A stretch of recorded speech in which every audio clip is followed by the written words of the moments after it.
Hello friends. Did you know nearly 80% of those who watch my videos aren't subscribed?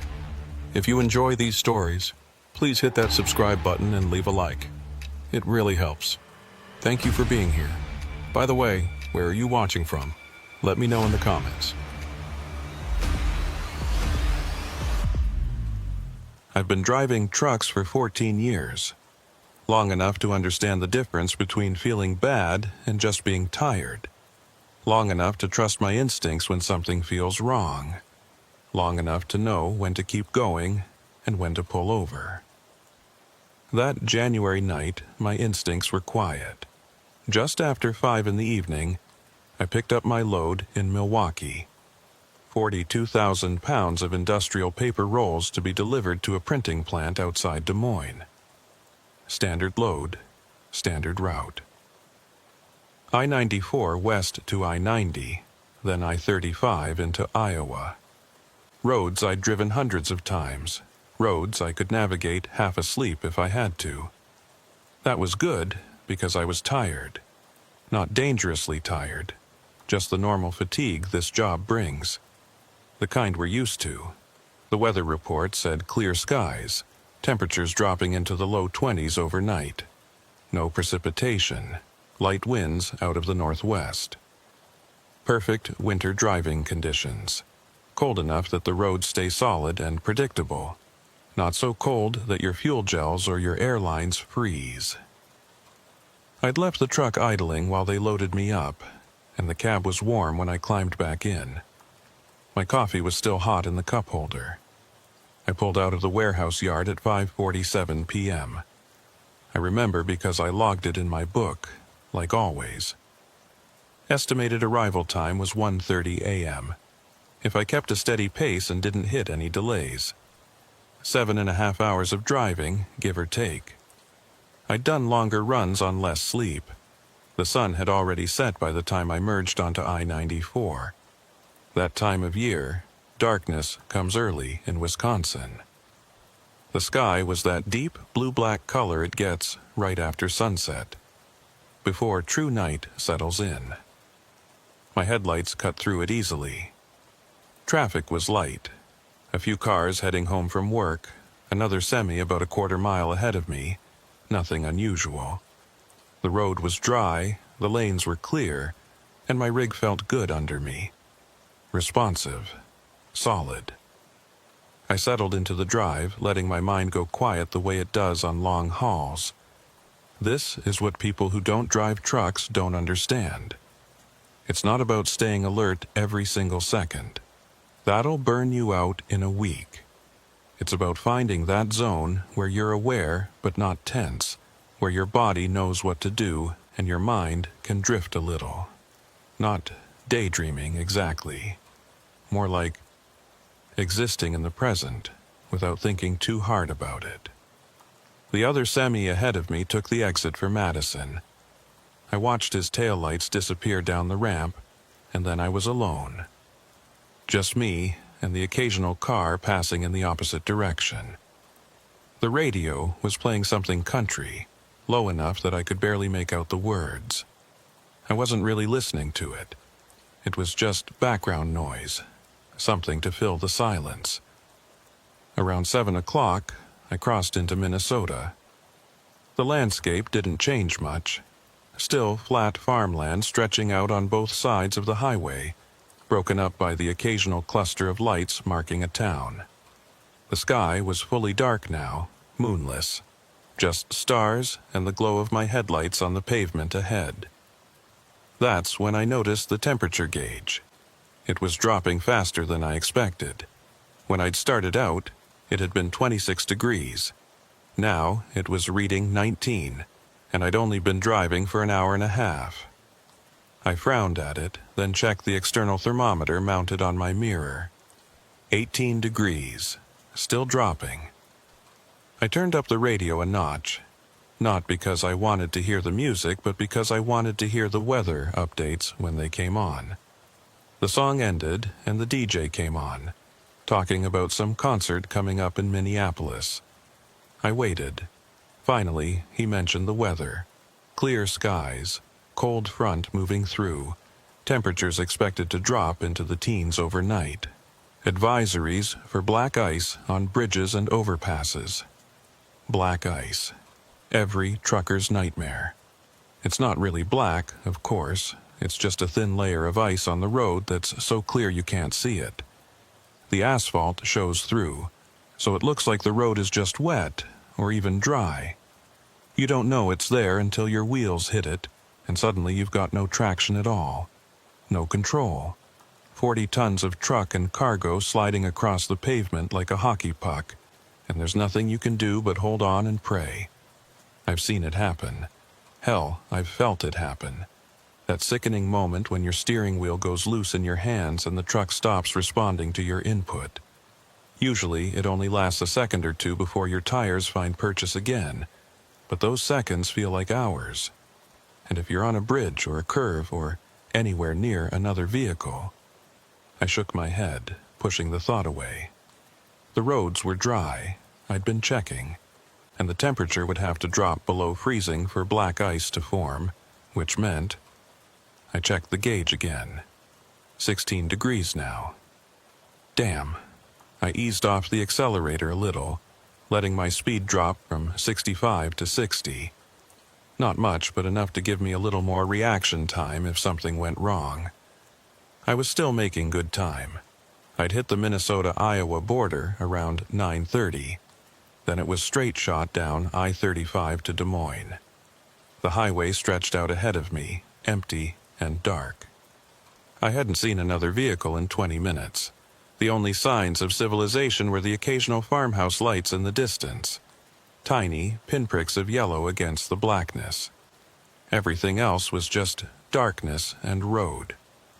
My coffee was cold now, but I drank it anyway. The bitterness helped me focus. I checked my mirrors out of habit. Nothing behind me, nothing beside me. Just empty lanes and darkness. The white lines on the road flickered past in my peripheral vision, hypnotic and steady. Around 8:15, I passed through Austin, Minnesota, or rather, I passed by it. The town was off to my right, a cluster of lights and buildings that I could barely see from the highway. I didn't stop, didn't need fuel, didn't need food, didn't need to stretch my legs. I was in that zone now, that comfortable rhythm where the miles just melt away and you're not really thinking about anything except the road directly in front of you. The temperature kept dropping. 14 degrees, 13, 12. I turned the heat up a notch, even though the cab was already warm. Something about that number made me uneasy. 12 degrees was cold. Cold enough for ice. Cold enough for problems. But the road was still dry. I could see it clearly in my headlights. Dark gray asphalt, clean and clear. No shine to it, no wetness. Just good, solid pavement. The bridges I crossed looked fine too. I made a point of checking each one as I went over, looking for that telltale glisten that means ice. Nothing. Just dry concrete. Still, I kept my speed at 60. Better safe than sorry. Around 9 o'clock I crossed into Iowa. The landscape didn't change. Still flat, still dark, still empty. But something felt different. I couldn't put my finger on it. The road felt, I don't know, just different. Not bad exactly, just not quite right. I checked my mirrors again. Nothing. I checked my gauges. Everything normal. Fuel was good. Oil pressure was good. Temperature was 11 degrees. I frowned. That was colder than the weather report had predicted. Not by much, but still. And it was still dropping. I watched the number for a minute, wondering if the sensor was glitching. But no, it ticked down to 10 degrees as I watched. The radio crackled with static for a moment, then cleared. A commercial for a furniture store in Des Moines. I turned it down again, listening to the sound of my engine instead. Steady and strong. Nothing wrong there. I passed a sign that said Des Moines was 83 miles away. Good. Another hour and change, and I'd be done.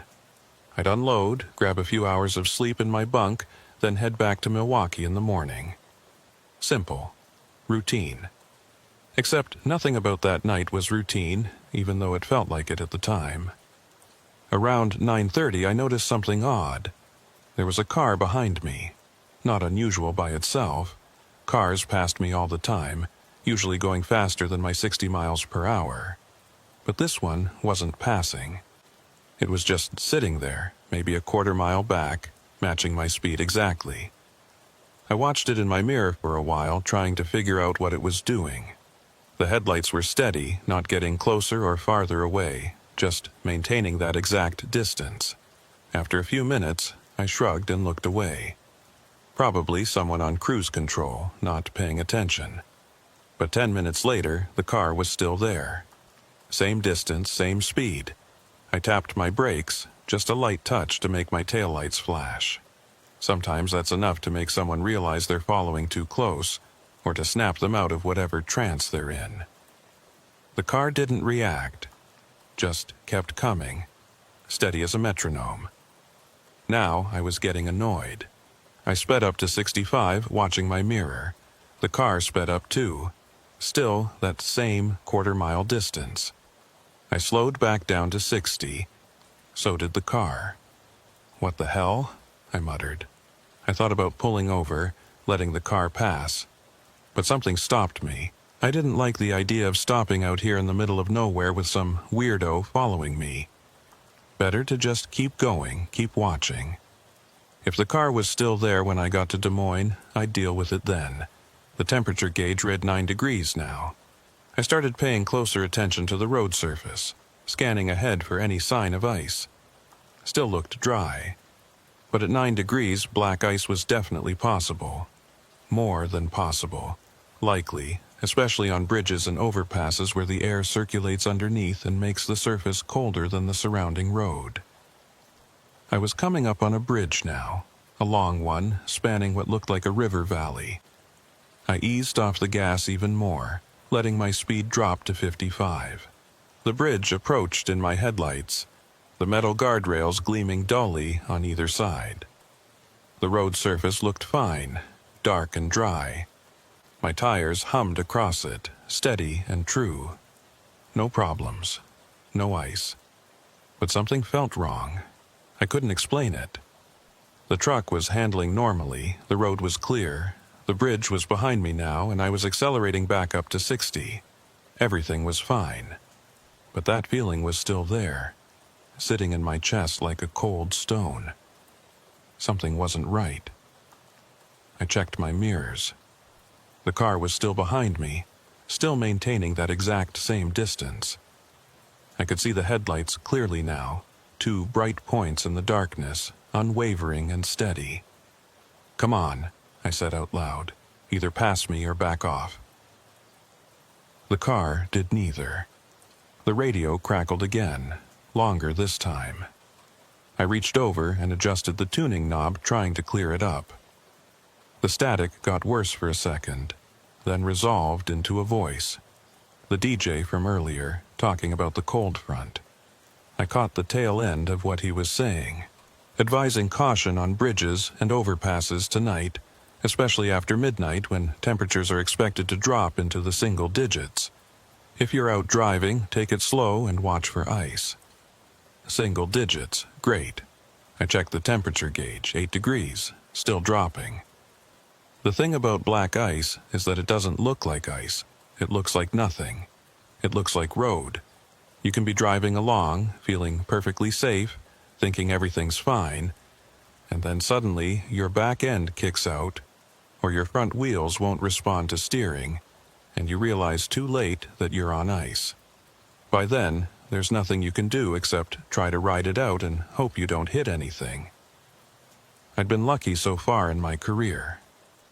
I'd felt black ice a few times, but I'd never actually lost control. I'd always managed to keep the truck straight and let it glide until I found traction again. But I knew drivers who hadn't been so lucky. I knew guys who'd jackknifed on bridges, who'd slid off the road into ditches, who'd hit other vehicles because they couldn't stop. I knew one guy who'd died that way. Black ice on an overpass, lost control, went over the side. 40 feet down onto the access road below. Didn't survive it. I didn't want to be that guy. So I kept my speed down and my attention up, scanning the road ahead for any sign of danger. The car behind me was still there, still following. I'd stopped caring about it. If it wanted to follow me all the way to Des Moines, fine, as long as it didn't do anything stupid. The miles rolled by. 60 to Des Moines, 50, 40. Around 10:15 I started seeing signs of civilization again. Lights in the distance, the glow of a town off to the east. Not Des Moines yet, just one of the smaller towns along I-35. I didn't know which one, I didn't care. I just wanted to get where I was going, unload this paper, and sleep. The temperature gauge read 7 degrees. My hands were tight on the steering wheel, tighter than they needed to be. I forced myself to relax, to loosen my grip. Tension makes you react wrong when something happens. You have to stay loose, stay ready. Another bridge was coming up. I could see it in my headlights. Not as long as the last one, but elevated about 30 feet above the terrain on either side. I checked my speed, 58 miles per hour. I let it drop to 55, then 50. The bridge approached. The road surface looked fine, dry and clean and safe. My truck's front wheels hit the bridge deck, and I felt it. Nothing dramatic, nothing obvious. Just a subtle change in the way the tires were gripping the road. A looseness, a sense that the truck was floating just a tiny bit, like there was a microscopic layer of something between the rubber and the pavement. Ice. I didn't brake. Braking on ice is the worst thing you can do. It locks up your wheels and turns you into a sled. I didn't accelerate either. I just maintained my speed and my steering, keeping the wheel straight, letting the truck glide across the bridge deck. It only lasted about 3 seconds. Then my tires found purchase again, and the truck settled back into its normal feel, solid and responsive. I was across the bridge, back on regular pavement, and everything was fine. But my heart was pounding. That was black ice, had to be. Nothing else would cause that feeling, that sensation of disconnection between the truck and the road. It was thin, barely there, but it was real. And if it was on that bridge, it would be on other bridges. Probably on the road surface too, in spots where the temperature dropped just right and the conditions were perfect. I'd have to be careful. Really careful. I checked my mirror. The car was still behind me, those 2 headlights steady and bright. Had it felt the ice too? It was hard to tell. It seemed to be maintaining its speed and distance, same as before. Maybe the driver hadn't even noticed. Or maybe they were just better at hiding their reaction than I was. The road stretched out ahead of me, dark and empty and cold. Somewhere in the distance I could see the glow of Des Moines on the horizon, a dome of light against the night sky. Still miles away, but getting closer. I focused on that glow, using it as a landmark, a goal. Get to Des Moines, unload, sleep, simple. But that feeling in my chest was still there. That sense that something wasn't right. I told myself it was just the ice, just the knowledge that the road was more dangerous than it looked, that I had to be extra careful. That's all it was. Nothing supernatural, nothing weird. Just weather and physics and the reality of winter driving. The temperature gauge read 6 degrees. I passed another exit, another cluster of lights marking a small town. The sign said Osceola. I'd never been there. Didn't know anything about it except that it existed. Just another dot on the map, another mile marker on my road. The lights fell away behind me, and then it was just darkness again. Around 10:45, I saw something that made me frown. There was a truck parked on the shoulder ahead, maybe half a mile up the road. I could see the running lights and the reflective tape on the trailer, bright in my headlights. It was facing the same direction I was going, like it had pulled over and stopped. As I got closer, I could see it was a refrigerated trailer, a reefer in trucker terms. The refrigeration unit on the front of the trailer was running. I could see the exhaust vapor rising from it. But there were no flashers on, no hazard lights, no flares.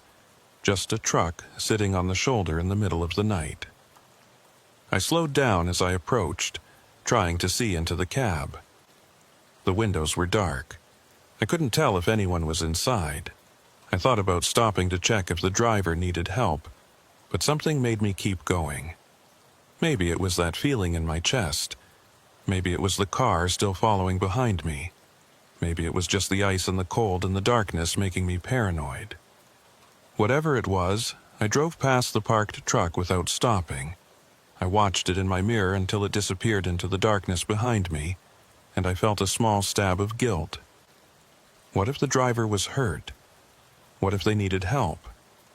But the truck was still running. The reefer unit was working. If something was seriously wrong, there would be signs, flashers, flares, an open door, something. The fact that everything looked normal, except for the truck being stopped in the middle of nowhere for no apparent reason, actually made it more unsettling. I shook my head and focused on the road ahead. Not my problem. I had my own issues to worry about. Like the black ice I knew was out there somewhere, waiting. The glow of Des Moines was closer now. Maybe 20 miles. Another half hour and I'd be at the printing facility, backing into a dock, shutting down my engine. Another half hour and this drive would be over. The temperature gauge read 5 degrees. 5 degrees. Jesus. That was colder than it had any right to be in January in Iowa. Not unheard of, but definitely on the extreme end. And with temperatures that low, black ice wasn't just possible, it was inevitable. Every bridge, every overpass, every shaded section of road would be a potential skating rink. I checked my speed, 48 miles per hour. I'd been slowing down without really thinking about it, my body responding to the danger even before my conscious mind fully processed it. Good. Better to be slow and safe than fast and dead. The road curved ahead, a long, gentle bend to the right. I followed it, keeping my steering smooth and gradual. No sudden movements. No jerking the wheel. Just a slow, steady turn. And that's when I felt it again. That looseness, that floating sensation. Except this time it was worse. This time, when I tried to straighten the wheel as I came out of the curve, the truck didn't respond. The wheel turned in my hands, but nothing happened. The truck just kept going in the same direction, sliding sideways across the road like it was on rails. Black ice. I eased off the gas completely, not touching the brakes, not fighting the slide. Just letting the truck do what it wanted to do, waiting for the tires to find traction again. My heart was hammering in my chest.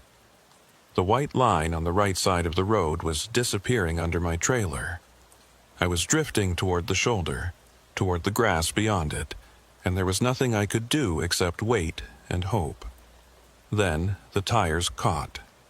I felt it like a physical jolt, the truck suddenly responding to my steering again, the back end straightening out, everything snapping back into alignment. I was back in my lane, back in control, and the truck was running straight and true like nothing had happened. I let out a breath I didn't know I'd been holding. That was close, too close. Another few feet, and I would have been off the road, and at 48 miles per hour, with 42,000 pounds of weight, going off the road meant rolling. No question, I checked my mirrors. The car was still behind me. Had it seen what happened? It was hard to tell. It seemed to be maintaining its distance, same as before. Maybe it had hit the same patch of ice. Maybe it hadn't. Either way, it was still there. My hands were shaking. I gripped the steering wheel tighter, trying to steady them. It didn't work. The adrenaline was coursing through my system now, making everything feel sharp and immediate and terrifying. I'd been driving trucks for 14 years. I'd driven through snowstorms and thunderstorms and fog so thick I couldn't see the hood of my truck. I'd driven through mountains and deserts and every type of terrain imaginable. I'd dealt with mechanical failures, with flat tires, with blown air hoses and overheated engines. I'd seen a lot, done a lot, survived a lot. But something about that night felt different. Something about the way the ice had grabbed my truck, the way it had taken control away from me so completely and so suddenly, had shaken me in a way I couldn't quite explain. It wasn't just the danger of it. It was the feeling of helplessness. The knowledge that for those few seconds I wasn't driving the truck anymore. The ice was, and the ice didn't care if I lived or died.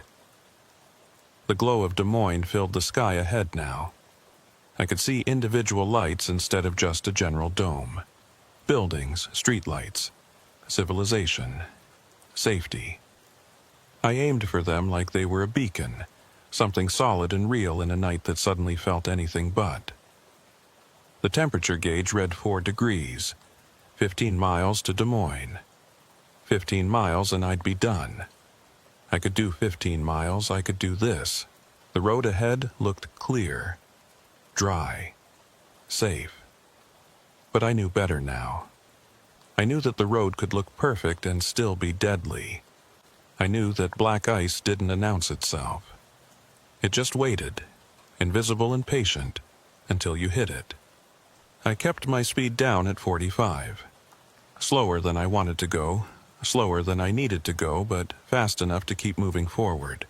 The car behind me had closed the distance slightly, maybe down to 1/8 of a mile now. I wondered if the driver was getting impatient with my slow pace. I didn't care. Let them be impatient. Better that than dead. Another bridge was coming up. I could see the sign. Bridge ices before road.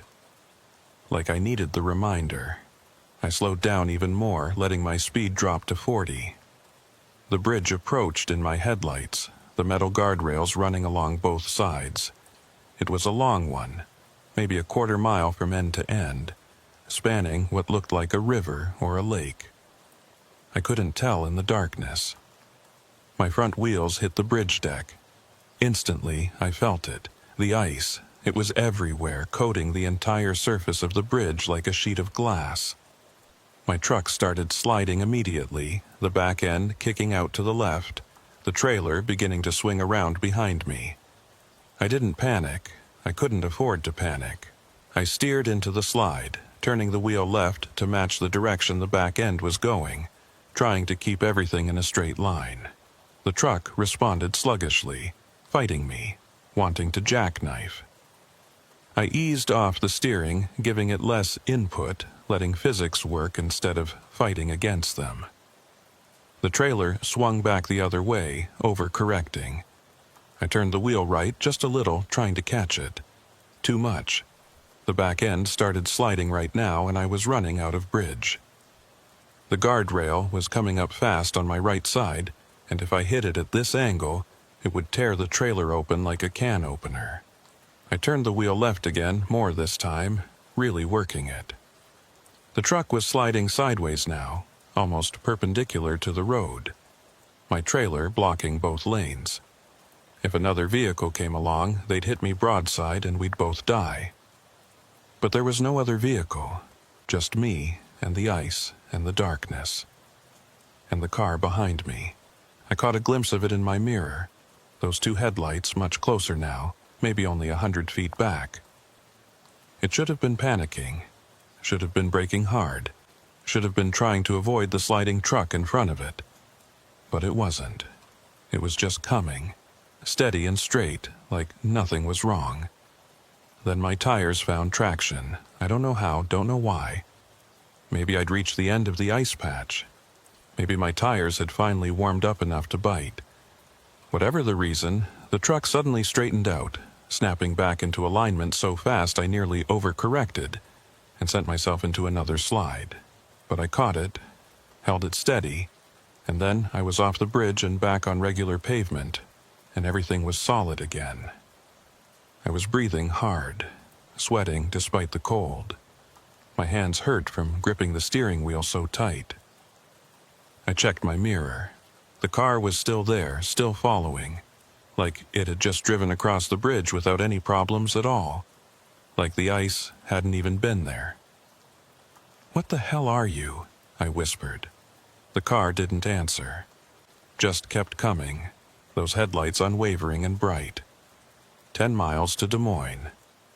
10 miles and I'd be done with this nightmare. The temperature gauge read 3 degrees. I realized I'd stopped looking at the road ahead and forced my attention back to it. Focus. Pay attention.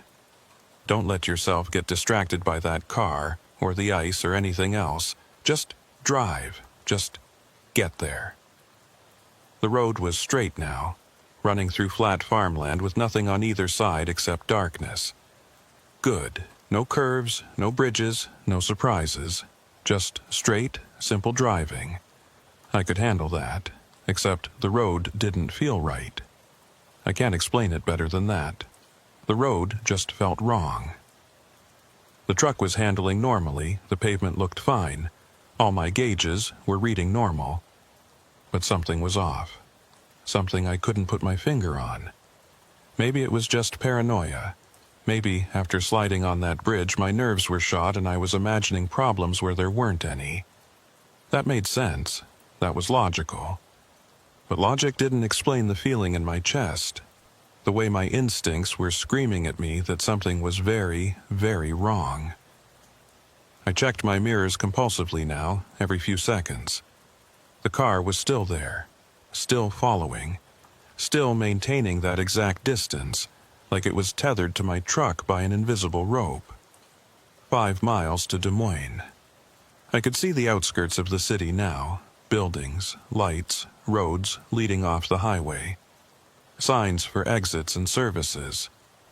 The printing facility was on the south side, which meant I had to take I-35 through the city and out the other side. Another 15 minutes, maybe 20, at this speed. I could do 20 minutes, I could do this. The road curved slightly, bending around what looked like a shopping center on the right side. I followed the curve, keeping my speed steady at 45, watching for ice. The curve tightened. I slowed down to 40, then 35.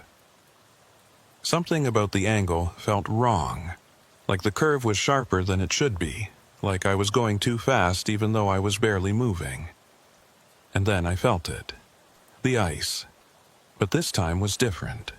This time, when the tires lost traction, they didn't find it again. The truck just kept sliding, kept gliding across the road like I was on a frozen pond. I turned the wheel. Nothing. I straightened the wheel, still nothing. The truck wasn't responding at all.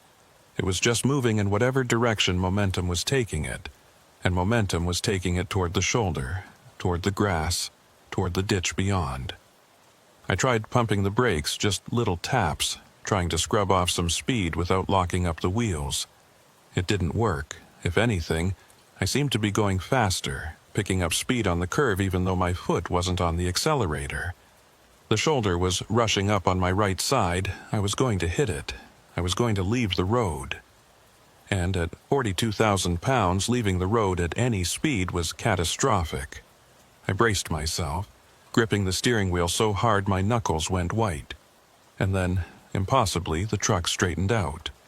The tires grabbed. The back end snapped into line. I was back in control, back in my lane, back on solid pavement. Like nothing had happened. I sat there, breathing hard, trying to understand what had just occurred. The truck had been sliding. I'd lost control. I'd been seconds away from rolling into a ditch. And then, what? What had happened? I checked my mirrors. The car was gone. I blinked, thinking I'd missed it somehow. I checked again, looking at all 3 mirrors, left, right, center. Nothing. The road behind me was empty. Completely empty. No headlights, no taillights, nothing. Just darkness. The car that had been following me for the last hour and a half had vanished. "Where?" I started to say, then stopped. It didn't matter. The car was gone. Maybe it had taken an exit. Maybe it had pulled over. Maybe it had never been there at all and I'd been hallucinating from stress and exhaustion. It didn't matter. What mattered was that I was 3 miles from Des Moines and I needed to focus. I forced myself to breathe slowly, to relax my grip on the steering wheel, to check my gauges. Everything was normal. Fuel good, oil good, temperature 2 degrees. 2 degrees. The coldest it had been all night. And I was almost there, almost done. I took the exit for the printing facility, following the GPS directions through a series of smaller roads until I reached the industrial park where the facility was located. The gate was open. The loading docks were lit up. A forklift was waiting outside. I backed my trailer up to the dock, shut down the engine, and sat there for a minute, just breathing. My hands were still shaking. My heart was still racing. But I was here. I was safe. I'd made it. The dock worker knocked on my door, and I climbed down to give him my paperwork. He looked at me funny, like maybe I looked as rattled as I felt. But he didn't say anything, just took the papers and started the unloading process. I walked around my truck while he worked, checking for damage. Nothing. Not a scratch. Everything looked perfect, like I'd just driven through a normal January night on normal roads under normal conditions. But it hadn't been normal, I knew that. Something about that drive, something about that ice, something about that car. It hadn't been normal. I climbed back into my cab and pulled out my logbook to record the delivery time. 11:47 p.m. Earlier than I'd expected. I must have been making better time than I thought, even with the slow driving and the ice. But when I looked at my departure time, I frowned. 5:47 p.m. That was right. And I'd arrived at 11:47 p.m. That was 6 hours. 6 hours for a 7.5-hour drive? Even with speeding, even with perfect conditions, I couldn't have saved an hour and a half. It didn't make sense. I checked my GPS, looking at the route history. According to the log, I'd followed the planned route exactly. No shortcuts, no missed exits. Everything was correct. But the time... I shook my head. I was tired. I was misreading something. The math would make sense in the morning, after I'd slept. I locked my doors, climbed into my bunk, and closed my eyes. But sleep didn't come easily, because every time I started to drift off, I felt it again, that sensation of the truck sliding, of losing control, of the ice taking over. And I heard it too, faintly, like it was coming from very far away. The sound of 2 headlights following me through the darkness. I woke up at 8 in the morning, 6 hours of restless sleep that left me feeling more tired than when I'd gone to bed. The sun was up, bright and cold through my windshield. The temperature gauge read 12 degrees, warmer than last night, but still well below freezing. I climbed out of my bunk and checked my phone. 3 messages from dispatch, asking me to confirm my return trip. I was supposed to head back to Milwaukee with an empty trailer, deadheading the whole way. Not ideal, you don't make money hauling air, but that's how it worked sometimes. Dispatch promised they'd have another load waiting for me when I got back. I sent a quick reply saying I'd be on the road within the hour, then got dressed and climbed down from the cab. My legs were stiff from yesterday's drive, and the cold air hit me like a punch in the face. I walked around the truck again, doing my pre-trip inspection even though I'd checked everything last night. Tires looked good. Brakes looked good. Lights all working. Air pressure holding steady. Everything was fine. So why did I feel so uneasy? I grabbed some coffee and a breakfast sandwich from a gas station across the street from the facility, then headed back to my truck. The facility manager was outside now, talking to another driver. He waved at me as I walked past, and I waved back. trying to look more awake and alert than I felt. By 9 o'clock, I was back on the road, heading north on I-35 toward the Minnesota border. Traffic was heavier in daylight, cars and trucks moving in both directions, everyone trying to get wherever they needed to go. The sun was bright, but provided no warmth. The sky was that hard, brittle blue it gets on cold winter days when every bit of moisture has been frozen out of the air. The road looked different in daylight. Normal. Safe. The bridges I crossed showed no sign of ice.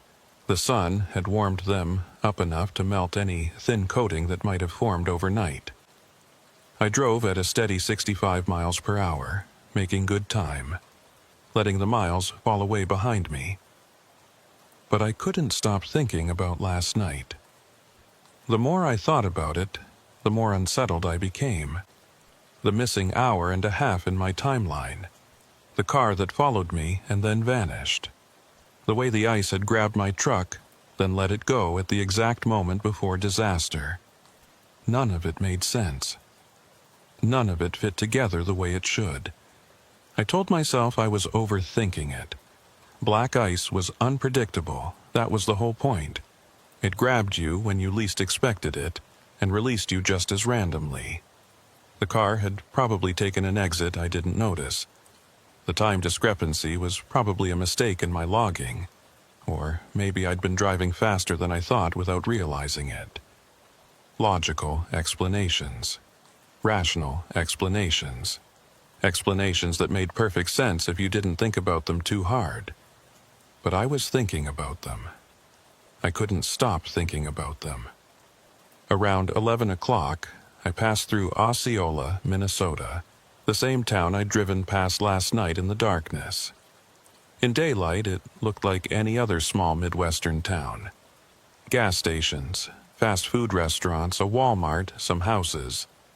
Nothing unusual, nothing threatening. Just a town. I kept driving, watching the landscape roll by. Flat farmland, frozen and brown under the winter sun. Bare trees scattered here and there. The occasional house or barn. Everything looked dead and cold and empty. 20 minutes north of Osceola, I saw something that made me slow down. There was a truck on the shoulder. A reefer, just like the one I'd seen last night. Same type of trailer, same refrigeration unit on the front. It was parked in almost exactly the same spot I remembered, facing north like it was headed the same direction I was going.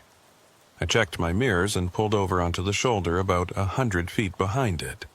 I told myself I was just being cautious, just checking to make sure the driver was okay. But that wasn't the whole truth. I needed to know if this was the same truck I'd seen last night. I needed to know if I'd really seen it at all, or if that was part of whatever strange thing had happened. I climbed down from my cab and walked toward the parked truck. The wind was bitter out here, cutting through my jacket like it wasn't even there. I pulled my collar up and kept walking. As I got closer, I could see the truck was empty. The cab was locked, the windows were dark, and there was no sign of the driver. But the refrigeration unit was running, just like last night. I could hear it humming, could see the exhaust vapor rising from it into the cold air. I cupped my hands around my eyes and peered through the driver's side window. The cab looked normal. Clean. No personal items visible, no trash, no coffee cups. Just an empty seat and a steering wheel. "Hello?" I called out. "Anyone here?" No answer except the wind. I walked around to the back of the trailer and checked the doors. Locked, sealed. The refrigeration unit was definitely running. I could feel the cold air coming off it, even colder than the ambient temperature. Whatever was in that trailer was being kept frozen solid. I pulled out my phone and called the number printed on the side of the trailer. It rang 4 times, then went to a generic voicemail. I left a message saying I'd found one of their trucks abandoned on I-35 in Minnesota, gave the mile marker, and hung up. Then I stood there, staring at the truck, trying to figure out what bothered me about it. It took me a minute to realize there were no tracks. The shoulder was covered in frost and dead grass, and there were no footprints leading away from the truck. No sign that anyone had gotten out and walked somewhere. The only tracks were my own, coming from my truck to this one. How long had this truck been here? Long enough for any tracks to be covered by frost? That was possible, I supposed. It had been cold enough overnight. But the refrigeration unit was running, which meant the truck's battery was still good, which meant it hadn't been here more than a day or two at most. And if the driver had abandoned it recently, there should be tracks. Unless they'd left last night, during the coldest part of the night when the frost was forming, then their tracks might have been covered. Or unless they'd never gotten out of the truck at all. I walked back around to the driver's side and tried the door handle. Locked. I knocked on the window. No response. I tried the passenger side door. Also locked. This is crazy, I muttered to myself. The driver probably got a ride from someone, that's all. Nothing strange about it. But I didn't believe that. Because if the driver had gotten a ride, they would have turned off the refrigeration unit first. Leaving it running would drain the battery eventually, and that was expensive. No driver in their right mind would leave it on if they were abandoning the truck. Unless they'd left in a hurry. Unless something had made them leave so quickly they didn't think to turn it off. Or unless they physically couldn't turn it off. I pulled out my phone again and dialed 911. When the dispatcher answered, I explained the situation. Abandoned truck on I-35, refrigeration unit running, no sign of the driver, no tracks leading away from it. She took down the information and said she'd send a state trooper to check it out. You should probably wait there until the officer arrives, she said. How long will that take? Maybe 20 minutes. There's a unit about 15 miles south of your location. I looked at the empty truck, at the dead grass on the shoulder, at the frozen farmland stretching out on either side of the highway. 20 minutes felt like a very long time to stand here in the cold. Okay, I said, I'll wait. I climbed back into my cab and turned on the engine, letting the heat run while I sat there. I kept my eyes on the parked truck, watching for any sign of movement. None came. It just sat there, silent and still except for the humming refrigeration unit. 15 minutes passed, then 20, then 25. Finally, I saw flashing lights in my rearview mirror, a Minnesota State Police cruiser pulling up behind my truck. I climbed down to meet the officer, a middle-aged guy with a thick mustache and a professional demeanor. You the one who called this in? He asked. Yes, sir. I noticed the truck on my way past and stopped to check if the driver needed help. He nodded and walked toward the reefer, his hand resting casually on his service weapon. Not like he expected trouble, just habit. I followed a few steps behind, watching. The officer did the same things I'd done. Checked the cab, looked in the windows, walked around the trailer. When he got to the refrigeration unit, he frowned. That's running, he said. Yes, sir, that's why I was concerned. Seemed strange to leave it running if the driver left voluntarily.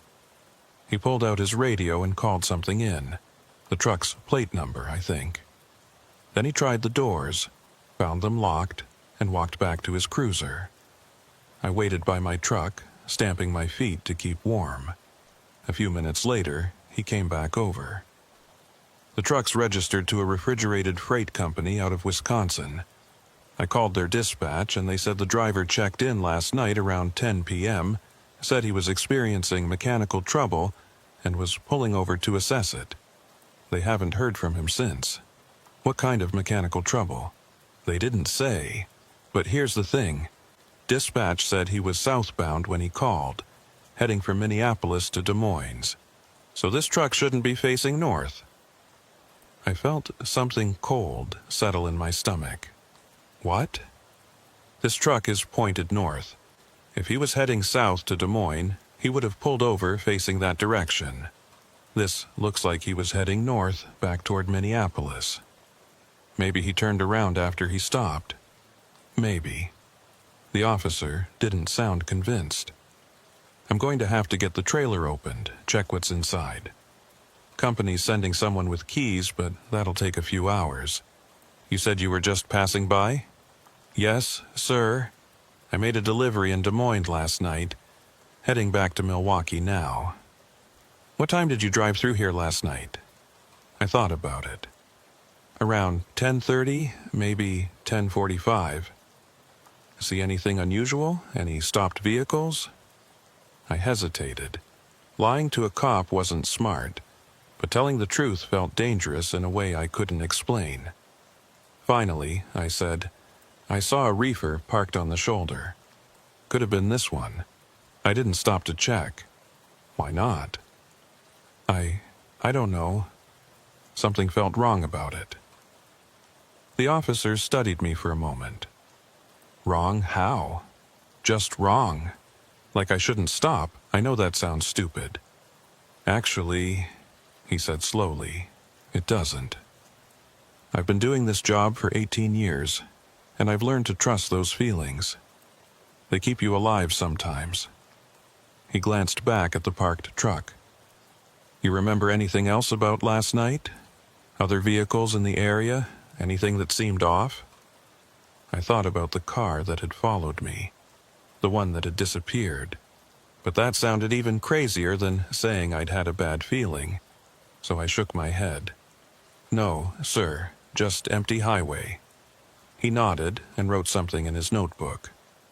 Okay, you're free to go. Thanks for calling it in.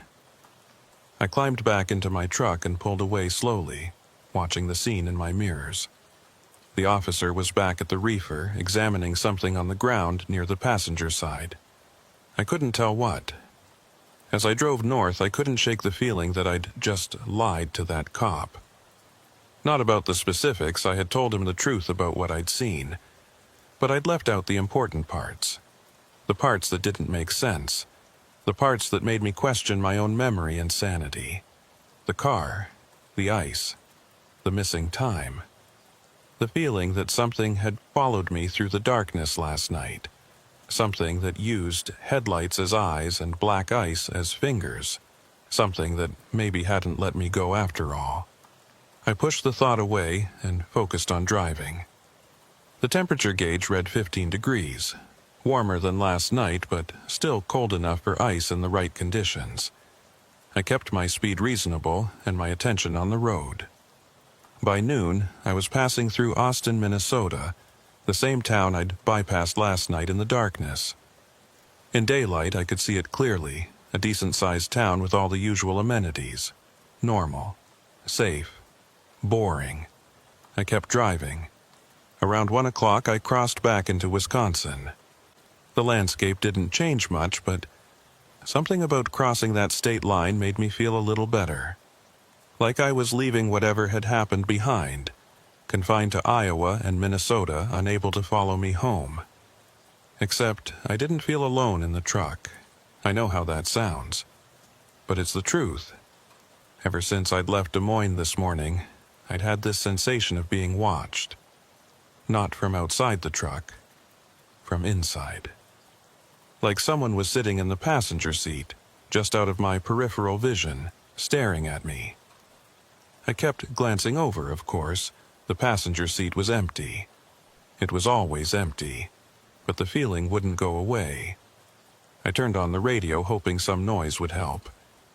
Country station, same one I'd been listening to last night. A song I didn't recognize, something about lost love and whiskey.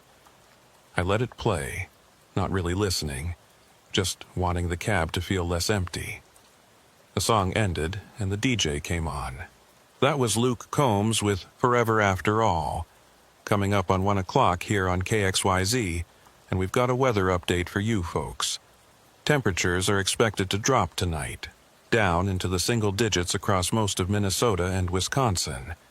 State Patrol is advising caution on the roads, especially on bridges and overpasses. They're reporting multiple accidents this morning on I-35, all ice-related. So take it slow out there if you're driving tonight. Multiple accidents on I-35, all ice-related. I thought about that bridge last night, the one where I'd almost lost control, the one where I should have lost control, should have jackknifed or rolled or gone over the side. But somehow I'd made it across. How many other drivers hadn't been so lucky? The DJ continued. We're also getting reports of an abandoned truck found on I-35 near Osceola. State police are investigating, but they're asking anyone who traveled that stretch of highway last night to call in with any information. The number is... I didn't catch the number. My attention was fixed on my rearview mirror. There were headlights behind me, 2 bright points in the daylight maintaining an exact distance behind my truck. A quarter mile back, maybe a little less. Just like last night. I told myself it was just another vehicle. Of course, there were other vehicles on the road. It was the middle of the day, traffic was normal. There was nothing unusual about a car following me on the highway. Except it was maintaining that exact same distance. Not getting closer, not falling back. Just staying there, precise and unwavering. I sped up to 70. The headlights sped up too. I slowed down to 60. The headlights slowed down. No, I whispered. No, this isn't happening.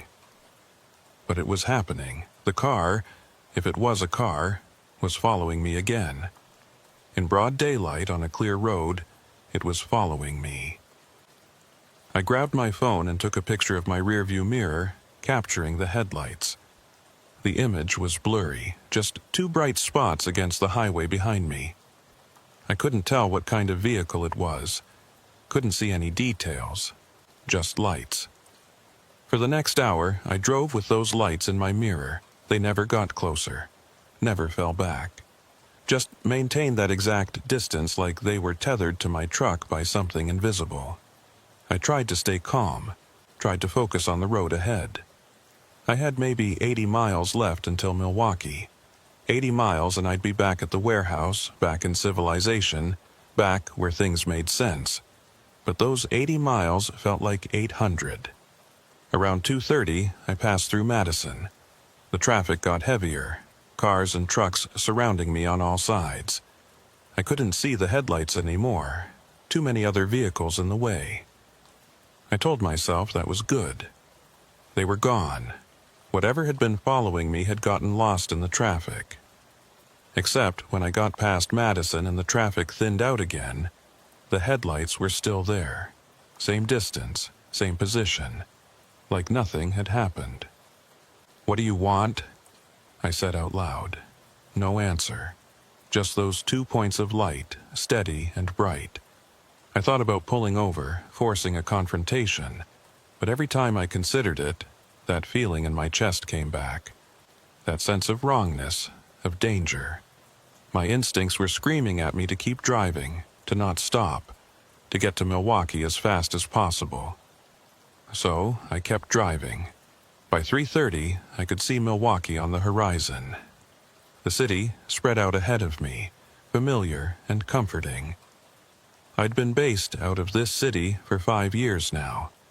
I knew these roads. This was home. I took the exit for the warehouse, winding through surface streets until I reached the familiar chain-link fence and the big sign that said Midwest Freight Services. I pulled into the yard, backed my empty trailer into a spot, and shut down the engine. Then I sat there for a minute, catching my breath, letting my heart rate slow down. I checked my rearview mirror. The headlights were gone. The road behind me was empty. Whatever had been following me hadn't followed me into the yard. I climbed down from my cab and walked to the office to check in with dispatch. My legs felt weak, shaky. I probably looked like hell. The dispatcher, a woman named Rita, who'd been working here longer than I'd been driving, took one look at me and frowned. "You okay, Mike?" she asked. "My name is Mike. Mike Patterson." I realized I hadn't mentioned that yet. Funny, what details you forget when you're telling a story. "Yeah," I said, "just a long trip. Des Moines and back, right? Should have been easy." Should have been. I handed her my paperwork. Any more loads going out today? Not for you. You look exhausted. Go home, get some sleep. We'll have something for you tomorrow. I nodded and headed back to my truck. Home sounded good. A shower, a real bed, some food. Normal things, safe things. I climbed into my truck to grab my personal items, and that's when I noticed it. There was frost on my passenger side window, on the inside. I stared at it for a long moment, not understanding. The cab was warm. I'd been running the heat all day. There shouldn't be frost inside the truck. That didn't make sense, unless something very cold had been sitting in the passenger seat. I reached out and touched the frost. It was real, not a smudge or a trick of the light. Real frost, coating the inside of the window in delicate, crystalline patterns. My hand was shaking as I pulled it back. I grabbed my bag and climbed down from the truck, locked the doors, and walked to my car without looking back. I didn't want to know if there was anything else wrong with the truck. I didn't want to see anything else that couldn't be explained. I just wanted to go home. I didn't drive for 3 days after that. Called in sick, told dispatch I had the flu or food poisoning or something. Rita didn't question it. She'd seen how I looked when I checked in. She probably figured I'd been pushing too hard and needed a break. The truth was, I was afraid. Afraid to get back in the truck. Afraid of what might follow me on the next drive. Afraid that whatever had happened on I-35 that night wasn't finished with me yet. I spent those 3 days in my apartment, trying to convince myself I'd imagined the whole thing. The ice, the car, the frost on the window, all of it could be explained rationally if I just thought about it hard enough. Black ice was real and dangerous, but it was just physics. Cars on highways weren't sinister. They were just vehicles driven by normal people going normal places. And frost could form on windows for all kinds of reasons that had nothing to do with supernatural passengers. But I couldn't shake the feeling, the knowledge that something had been in my truck, something cold and patient and wrong. On the 4th day, I got a call from Rita. "You feeling better?" she asked. "Yeah, mostly." "Good, because I need you to do me a favor. We've got a load going to Des Moines." "No." Silence on the other end of the line. Then, "Mike, is there a problem?" I'd rather not do Des Moines right now. Can you give it to someone else?" Another pause. "What happened on that run?" "Nothing. Nothing happened. I'd prefer a different route." "Mike, you're one of my best drivers. I've never heard you refuse a load before. What's going on?" I didn't know what to say. How do you explain that you're afraid of a highway? That you think something followed you home from Iowa? That you found frost on your window that shouldn't have been there? "Just personal preference," I finally said. "I'll take any other route, just not I-35. Rita sighed. "Okay, I've got a load going to Indianapolis instead. That work for you?" "Yes, thank you." "But Mike? Eventually, we're going to need to talk about this. You can't just avoid an entire highway forever." "I know. Except I wasn't sure I did know. Maybe I could avoid it. Maybe I could spend the rest of my career finding reasons not to drive through Iowa and Minnesota. Maybe that would be enough." I picked up the Indianapolis load that afternoon. Automotive parts. Nothing special. The route took me south through Illinois, skirting around Chicago, then east through Indiana. Different highways, different landscapes, different everything. It should have felt safer. But an hour into the drive, I saw headlights in my mirror. 2 bright points, maintaining an exact distance behind me. No, not again, not possible. I sped up. The headlights sped up. I slowed down. The headlights slowed down. "What do you want?" I shouted at the rearview mirror. The headlights didn't respond. They just kept following.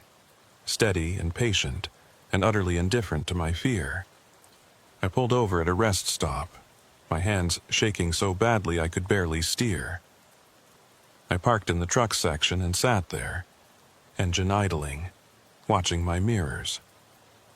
The headlights pulled into the rest stop behind me, but instead of parking, the vehicle, whatever it was, drove slowly through the parking lot, past my truck, and then out onto the highway again. As it passed, I tried to see what it was. A car? A truck? Something else? But I couldn't make it out. All I could see were those two headlights, bright and unwavering. The body of the vehicle seemed to fade into shadow or darkness, like it wasn't fully there, like it was more headlights than actual vehicle. It merged back onto the highway and disappeared into traffic. I sat in that rest stop for 20 minutes, trying to calm down. Other trucks came and went. Normal trucks, driven by normal drivers, doing normal things. No one else seemed concerned. No one else seemed to notice anything strange. Maybe I was losing my mind. Maybe the stress of that night on I-35 had broken something in my brain, and now I was seeing things that weren't there. Or maybe something had attached itself to me. Something that used black ice as a weapon and headlights as a disguise. Something that I'd encountered on that frozen highway, and that now wouldn't let me go. I pulled out my phone and did something I'd never done before.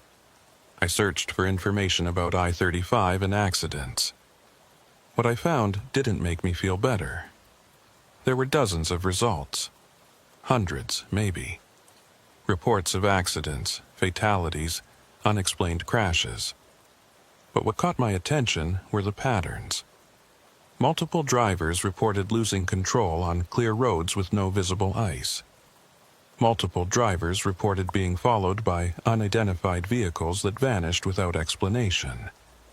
Multiple drivers reported experiencing lost time during their drives, arriving at their destinations earlier or later than their logged hours suggested. And all of them on I-35, all of them in winter. All of them on the stretch of highway between Des Moines and the Minnesota border. I found a forum, one of those trucker community sites where drivers share stories and advice. There was a thread about I-35, and it was long, really long. Hundreds of posts going back years. One post stood out. I've been driving for 30 years, and I won't touch I-35 in winter anymore. Lost 3 friends on that highway. All of them single-vehicle accidents. All of them on clear nights with good weather. They just lost control. That's what the report said. But I talked to one of them in the hospital before he died, and he told me something different. He said the road took him. Said it grabbed his truck and wouldn't let go, and when it finally did, he was upside down in a ditch with his spine broken. He said it felt like the road was alive, like it was hungry. Another post. Anyone else notice the headlights? I swear every time I drive that route at night, there's a vehicle following me. Same distance, same position. Doesn't matter how fast I go or where I exit, it's just there. My buddy said I was being paranoid, but then he drove it, and he saw them too. We don't talk about it anymore, but I know he stopped taking loads through Iowa. And another, the black ice on I-35 isn't normal. I know that sounds crazy, but hear me out. I've driven through ice storms, blizzards, freezing rain. I know what black ice feels like. This is different. It doesn't act like regular ice. It grabs you when it shouldn't be there, and it lets you go when you should be dead. Like it's playing with you. Like it's testing you. And sometimes it doesn't let go at all. I closed the forum and put my phone away. My hands were still shaking. There were other drivers out there who'd experienced what I had. I wasn't alone. I wasn't crazy. But that didn't make it better. If anything, it made it worse. Because it meant this was real. Whatever was on I-35, whatever used black ice and headlights and lost time as weapons, it was real. and it had decided to follow me home. I finished the Indianapolis run without further incident.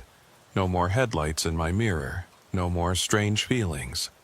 Just normal highway driving with normal traffic. I told myself that maybe the rest stop had broken whatever connection existed. Maybe by stopping, by confronting it, even passively, I'd ended it. But I didn't believe that. Over the next 2 weeks, I took every load dispatch offered except the ones going through Iowa. I drove to Chicago, to Indianapolis, to St. Louis, to Louisville. I stayed busy, kept moving, tried not to think about that night on I-35. But the headlights kept appearing. Not every time. Maybe one trip in 3. But they'd show up in my mirror, 2 bright points maintaining that exact distance, and they'd follow me for hours before disappearing. Sometimes at night, sometimes during the day. Sometimes on highways, sometimes on back roads. Always the same pattern. Always the same distance. I stopped looking at my mirrors unless I had to. I started taking different routes to the same destinations, trying to throw off whatever was following me. Nothing worked. The headlights always found me eventually. I was losing sleep, losing weight. Rita noticed. She pulled me aside after one run and asked if everything was okay at home. I told her I was fine, just stressed about money or a girlfriend or something equally meaningless. She didn't believe me, but she didn't push. What could I tell her? That I was being haunted by headlights? That something from a frozen highway in Iowa had attached itself to me like a parasite? She'd send me to a therapist or fire me for mental instability. Maybe both.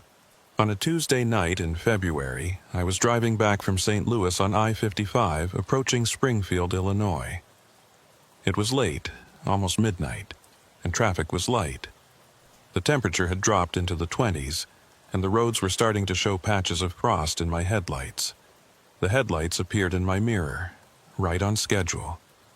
I was so tired of them, tired of the fear, tired of the stress, tired of checking my rearview mirror every few seconds.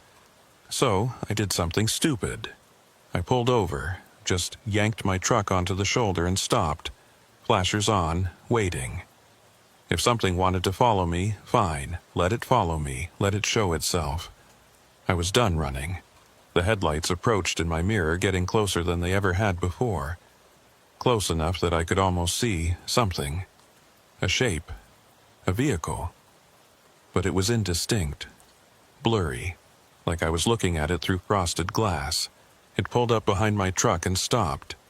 I grabbed a flashlight from my glove box and climbed down from my cab. The cold hit me like a physical force, stealing my breath. I walked back toward the vehicle with the flashlight raised, aiming it at the headlights. They were bright, painfully bright, but I kept the flashlight pointed at them, trying to see past the glare, trying to see what was behind them. And slowly, as my eyes adjusted, I began to see. It wasn't a car. It wasn't a truck. It was... I don't know how to describe it. A shape, maybe. A presence. Something that existed in the space between the headlights, using them as anchor points. The body of the vehicle, if it even had a body, seemed to shift and waver, like heat shimmer or black ice. That's what it looked like. Like black ice made vertical, pulled up from the road and formed into something vaguely vehicle-shaped. Transparent, invisible, unless you looked at it just right. Reflecting the light around it so perfectly that you couldn't quite focus on it. I stood there staring, my flashlight beam cutting through it without resistance. And in that moment, I understood. This thing wasn't following me. It was part of me now. Had been since that night on I-35, when I'd driven across that bridge and felt the ice take control of my truck. The ice that should have killed me, but didn't. The ice that had let me go. Except it hadn't let me go. Not really. It had just gotten inside my truck. Inside me. And now, it was using my mirrors to watch. using my headlights as eyes, using my presence as an anchor to this world of motion and warmth and life. I was carrying it with me, everywhere I went. "What do you want?" I whispered.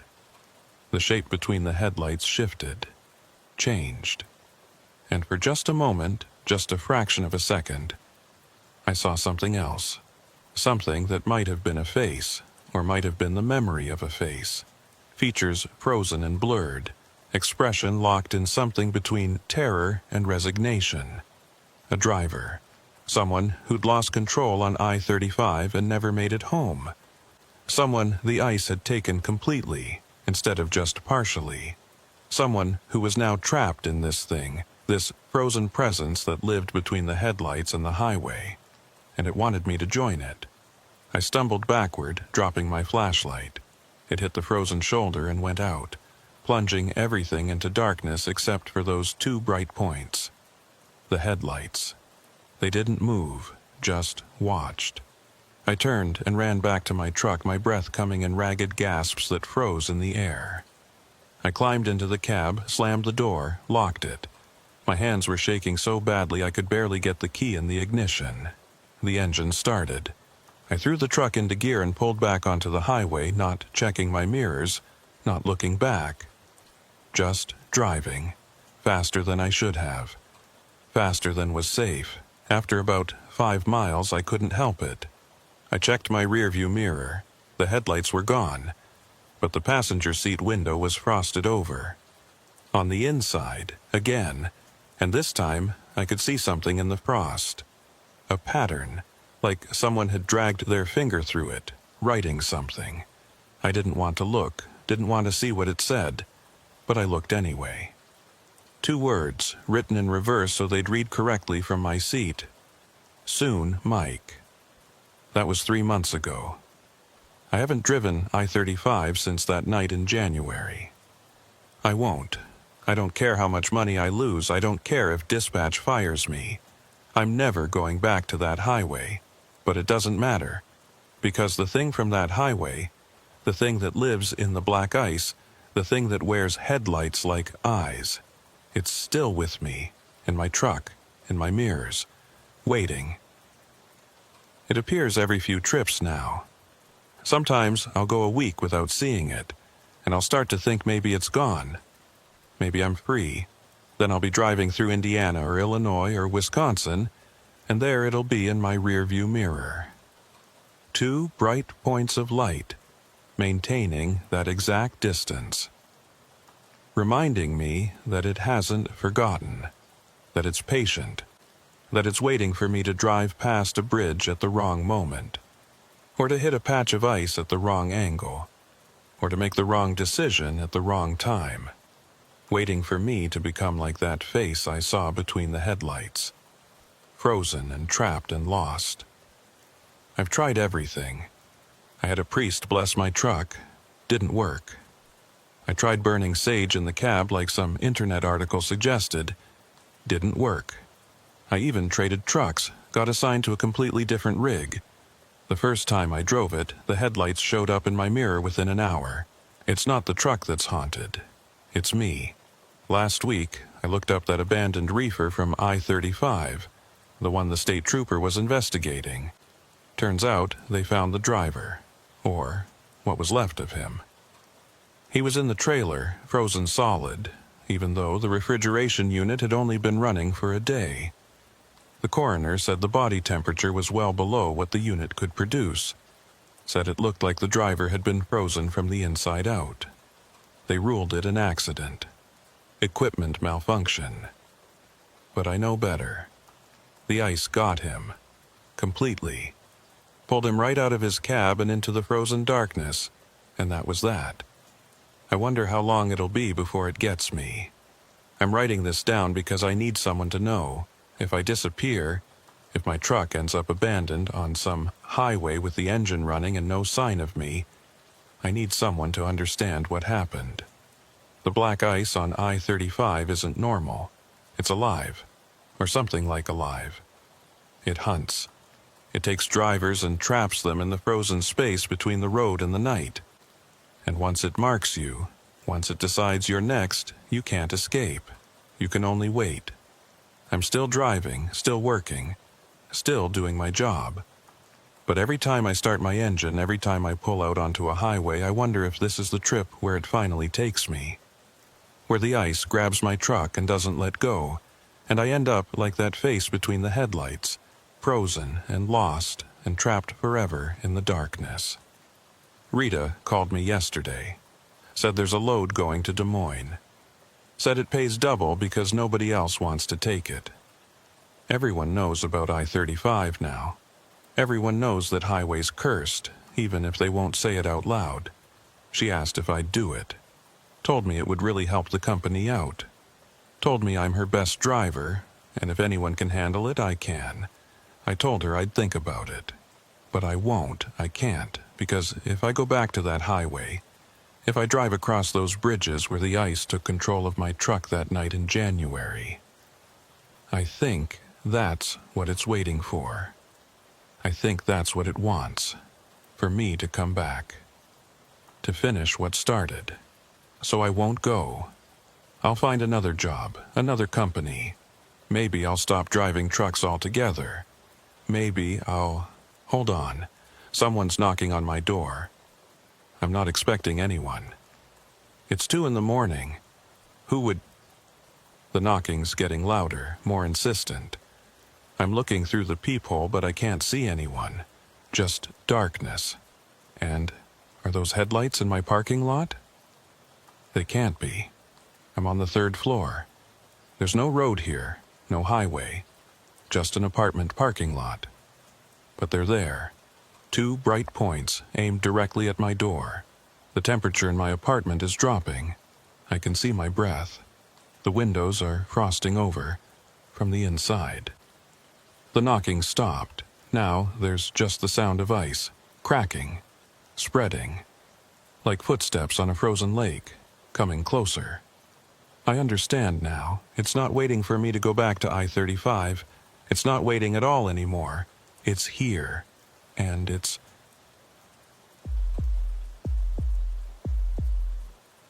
My name is Tommy Reeves, and I've been hauling freight for 11 years. Not the longest career in trucking, but long enough to know the roads, know the weather, and know when something doesn't feel right. February 14th started like any other Tuesday. I woke up in my apartment in Omaha at 5 a.m, made coffee, checked my phone for the dispatch message I knew would be there. Sure enough, Rita had sent it at 4:47 a.m. Load ready at 7. Machine parts to Sioux Falls. Call when you're rolling. Sioux Falls was a straight shot north on I-29, about 3.5 hours if traffic cooperated. Easy run. I'd done it dozens of times. The weather app on my phone showed clear skies all the way up. No precipitation, light winds, temperatures in the mid-20s. Perfect winter driving weather. I showered, got dressed, grabbed a breakfast burrito from the gas station near my place, and headed to the yard. The sun wasn't up yet, but the sky was that pale gray color it gets right before dawn. Cold, but clear. My breath made little clouds in the air as I walked to my truck.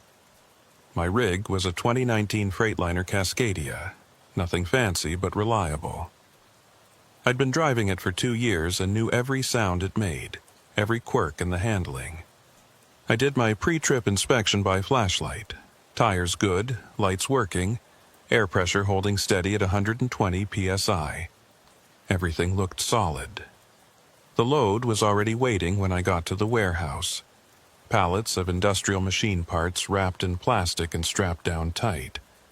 The forklift operator helped me secure everything, and by 7:15 I was pulling out of the yard with my paperwork signed and my logbook updated. The sun was coming up as I merged onto I-29 North. The sky turned from gray to pink, to that brilliant winter blue that only happens when the air is crystal clear and bone dry. I could see for miles in every direction. Flat Nebraska farmland stretching out to the horizon, broken up by the occasional barn or silo. No clouds, no fog, just endless visibility. I settled into the drive, letting muscle memory take over. I-29 was a good highway, well maintained, mostly straight, not too much traffic this early in the morning. I kept my speed at a steady 65 and listened to a podcast about true crime. Some case from the 70s involving a missing family in Oregon.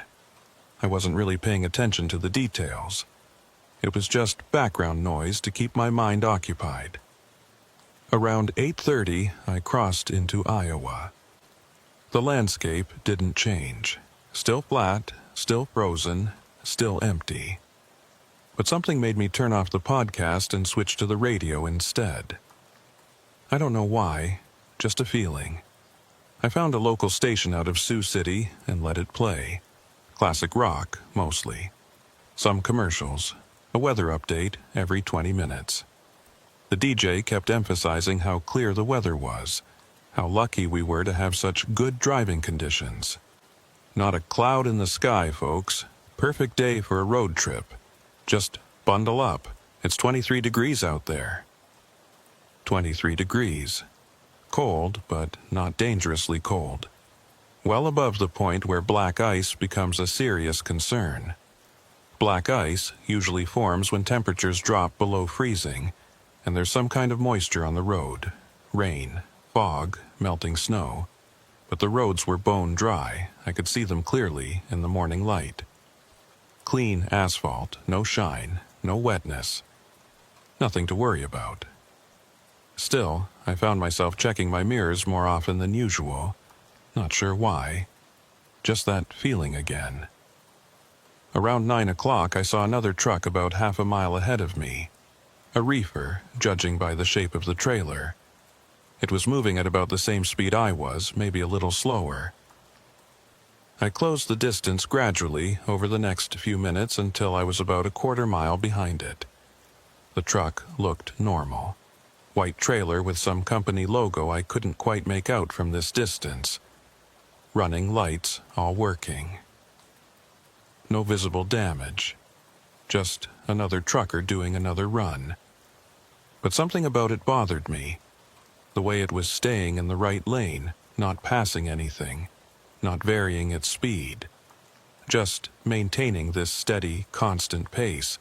I thought about passing it, but there was no real reason to. I wasn't in a hurry. The truck wasn't going slow enough to be annoying. I just let it be and maintained my distance.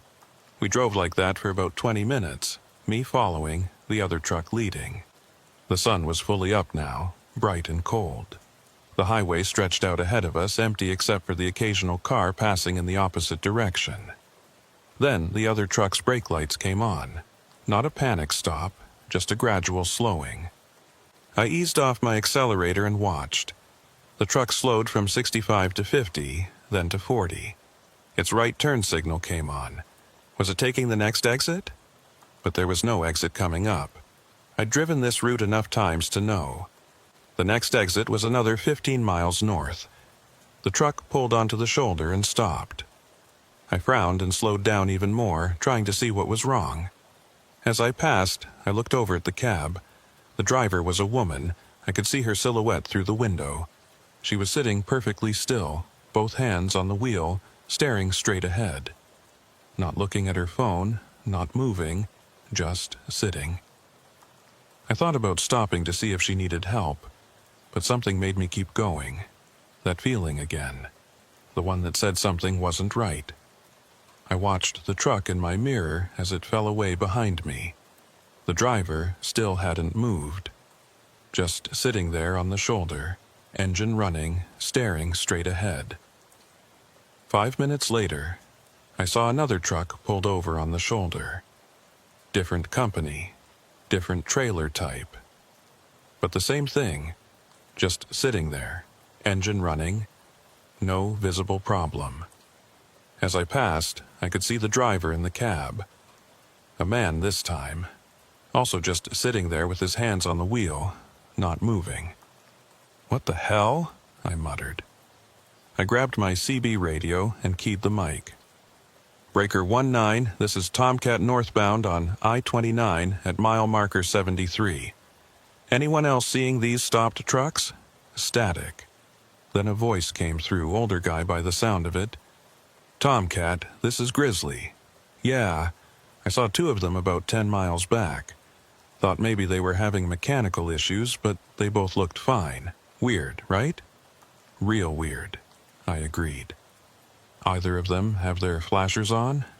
Negative. Just sitting there like they pulled over to check their phone or something. Same here. You think we should call it in? Pause. Call what in? Some trucks are parked on the shoulder. State Patrol would laugh at us. They're probably fine. Maybe dispatch told them to hold position for some reason. That made sense, sort of. Except dispatch would tell a driver to exit the highway and park somewhere safe, not just pull onto the shoulder in the middle of nowhere. Copy that, Grizzly. Stay safe out there. You too, Tomcat. 10-4. I hung the CB back on its mount and focused on the road ahead. The sun was bright enough now that I had to flip down my visor. The glare off the asphalt was intense. That's what happens when the road is dry and the sun hits it at just the right angle. Everything becomes brilliant and washed out. I passed another stopped truck, then another, then 2 more in quick succession. All the same, just sitting on the shoulder, engines running, drivers visible in the cabs but not moving, not doing anything, just sitting. My heart was starting to beat faster. This wasn't normal, this was something else. But what? I grabbed my phone and called dispatch. Rita answered on the second ring. Hey Tommy, you on schedule? Yeah, but Rita, something weird's happening on I-29. There are trucks pulled over everywhere. Must be 8 or 9 of them between the Iowa border and where I am now. All of them just sitting there with their drivers inside, not moving. Silence on the other end. Then, are their flashers on? No, that's what's weird. No flashers, no warning triangles, nothing. They're just stopped. Have you tried talking to any of them on the CB? No, but I could do that. Find out what's going on. Maybe there's some kind of checkpoint ahead or something and they're waiting for clearance. A checkpoint wouldn't make them pull onto the shoulder. And why wouldn't they tell other drivers about it on the CB? I don't know, Tommy. Just figure it out and call me back. She hung up. Helpful, as always. I grabbed the CB again. Breaker 19, this is Tomcat calling any northbound drivers on I-29. I'm seeing a lot of stopped trucks on the shoulder. Anyone know what's going on? Static. Then multiple voices came through at once, talking over each other. Something on the weather report. Dispatcher told me to hold. Can't explain it, but I had to stop. The road just didn't feel right. I keyed the mic again. Say again. 1 at a time, please. The static cleared and a woman's voice came through, shaky and uncertain. This is Nighthawk. I pulled over about 20 minutes ago. I don't really know why. I just had this feeling that I needed to stop driving. That if I kept going, something bad would happen. Another voice. A man. Hammer here. Same thing happened to me. Was driving along, everything normal. Then I just got this overwhelming sense that I needed to pull over right now. So I did. A third voice. Ironside. I'm one of the stopped trucks too. It's the damnedest thing. I don't feel sick or tired. The truck's running fine, but I can't make myself put it in gear and get back on the highway. Every time I try, I just can't. The woman's voice came back. Has anyone else felt it? The cold? Silence. Then several voices at once. Yes. Yeah, definitely. What cold? I asked. It's 23 degrees out. That's not that cold. Nighthawk responded. Not that kind of cold. It's like the cold is coming from the road. Like the asphalt itself is frozen, even though it's dry. I can feel it through my floorboard, through the steering wheel. It's wrong. I looked down at my own steering wheel. It felt normal, slightly cool from the morning air, but not cold, not frozen. I'm not feeling anything like that. "You're still moving," Ironside said. We all felt fine when we were moving. It's when you slow down that you feel it, when you stop. That's when the cold comes. "What are you talking about? That doesn't make any sense." "I know it doesn't," he said, and I could hear the fear in his voice. "But it's true. Don't slow down, Tomcat. Don't stop. Just keep going." I looked at my speedometer. 65 miles per hour. The road ahead looked clear. No traffic, no obstacles, no reason to slow down. But Sioux Falls was only about 60 miles away now. Eventually, I'd have to exit, have to slow down, have to stop. "What happens if I do stop?" I asked. No one answered. The CB just hissed with static. Then Nighthawk's voice came back, barely above a whisper. "We don't know. We're all too afraid to find out." I looked in my rearview mirror. I could see several of the stopped trucks behind me now, strung out along the shoulder like beads on a string, and in my side mirror, I could see one ahead of me too. The woman I'd passed first, she was still there, still sitting in her cab, still not moving. How many trucks were stopped? 10, 15, more? And what the hell was stopping them? I thought about pulling over, joining them, figuring this out together. But everything in me screamed not to. Every instinct I had said, keep moving, keep your speed up, don't stop. Not here, not on this highway, not today. So I didn't stop. I kept my foot steady on the accelerator and watched the road ahead. The sun was so bright now it was almost painful. The glare off the asphalt made everything shimmer and wave. I had to squint even with my visor down. And that's when I saw it. At first I thought it was just the glare, a trick of the light. But as I got closer I could see it more clearly. The road ahead looked different. Not wet, not obviously icy, just different. Like the surface had changed somehow. Like it wasn't quite asphalt anymore. I eased off the gas, letting my speed drop to 60. 55, 50. The different-looking section of road was coming up fast. About a quarter mile ahead now. And the closer I got, the more wrong it looked. It was too smooth. That was the problem. Asphalt has texture. You can see the aggregate in it, the tiny variations in color and surface. But this section ahead looked perfectly smooth, perfectly uniform. Like someone had poured glass over the highway, or ice. But that was impossible. The temperature was above freezing. The sky was clear. There was no moisture in the air, no fog, no precipitation. Ice couldn't form under these conditions. It was physically impossible. Unless it wasn't. Unless the ice on I-29 that day was something else. Something that didn't follow the normal rules. I was doing 45 now, still slowing, trying to decide what to do. The strange section of road was only a few hundred feet ahead. I could see where it started. A sharp line across both lanes where the normal asphalt ended and the smooth, glass-like surface began. It stretched ahead for what looked like several miles, maybe all the way to Sioux Falls. The CB crackled. "Tomcat, this is Grizzly. You still moving?" I grabbed the mic. "Yeah, but there's something weird ahead. The road looks different." "Different how?" "I don't know how to describe it. It's too smooth, too perfect.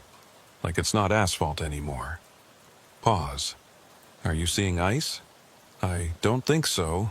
It doesn't look wet or shiny. It just looks wrong." "Listen to me, Tomcat. I'm about 40 miles behind you. I've been listening to the CB chatter. Something's not right on I-29 today. I don't know what it is, but I'm turning around. Taking Highway 20 instead. I think you should too. I'm less than an hour from my delivery. I can't just turn around." "Yes, you can. Tell dispatch there's a safety issue. They'll understand." Would they? I wasn't sure. But I was sure about one thing. I didn't want to drive over that strange section of road. I was down to 30 miles per hour now. The glass-like section was right in front of me. My front tires were about to hit it, and then I felt it. The cold, not through the air, not from outside, from below. Like the floorboard of my cab had suddenly dropped to sub-zero temperatures. I could feel it through my boots, through my jeans. A cold so intense it made my teeth ache. My hands tightened on the steering wheel. The wheel was cold too now. Not just cool, actually cold. Like I was gripping a metal bar that had been left in a freezer overnight. "No," I whispered. "No, no, no." My front tires hit the smooth section of road. Instantly, I felt the traction change. Not like hitting ice. There was no slide, no loss of control. But the feel was different. Like my tires weren't quite touching the road anymore. Like there was a microscopic gap between the rubber and the surface, and my truck was floating across it on a cushion of something that wasn't quite air and wasn't quite friction. I should have been sliding. At 30 miles per hour on actual ice, I should have been in serious trouble.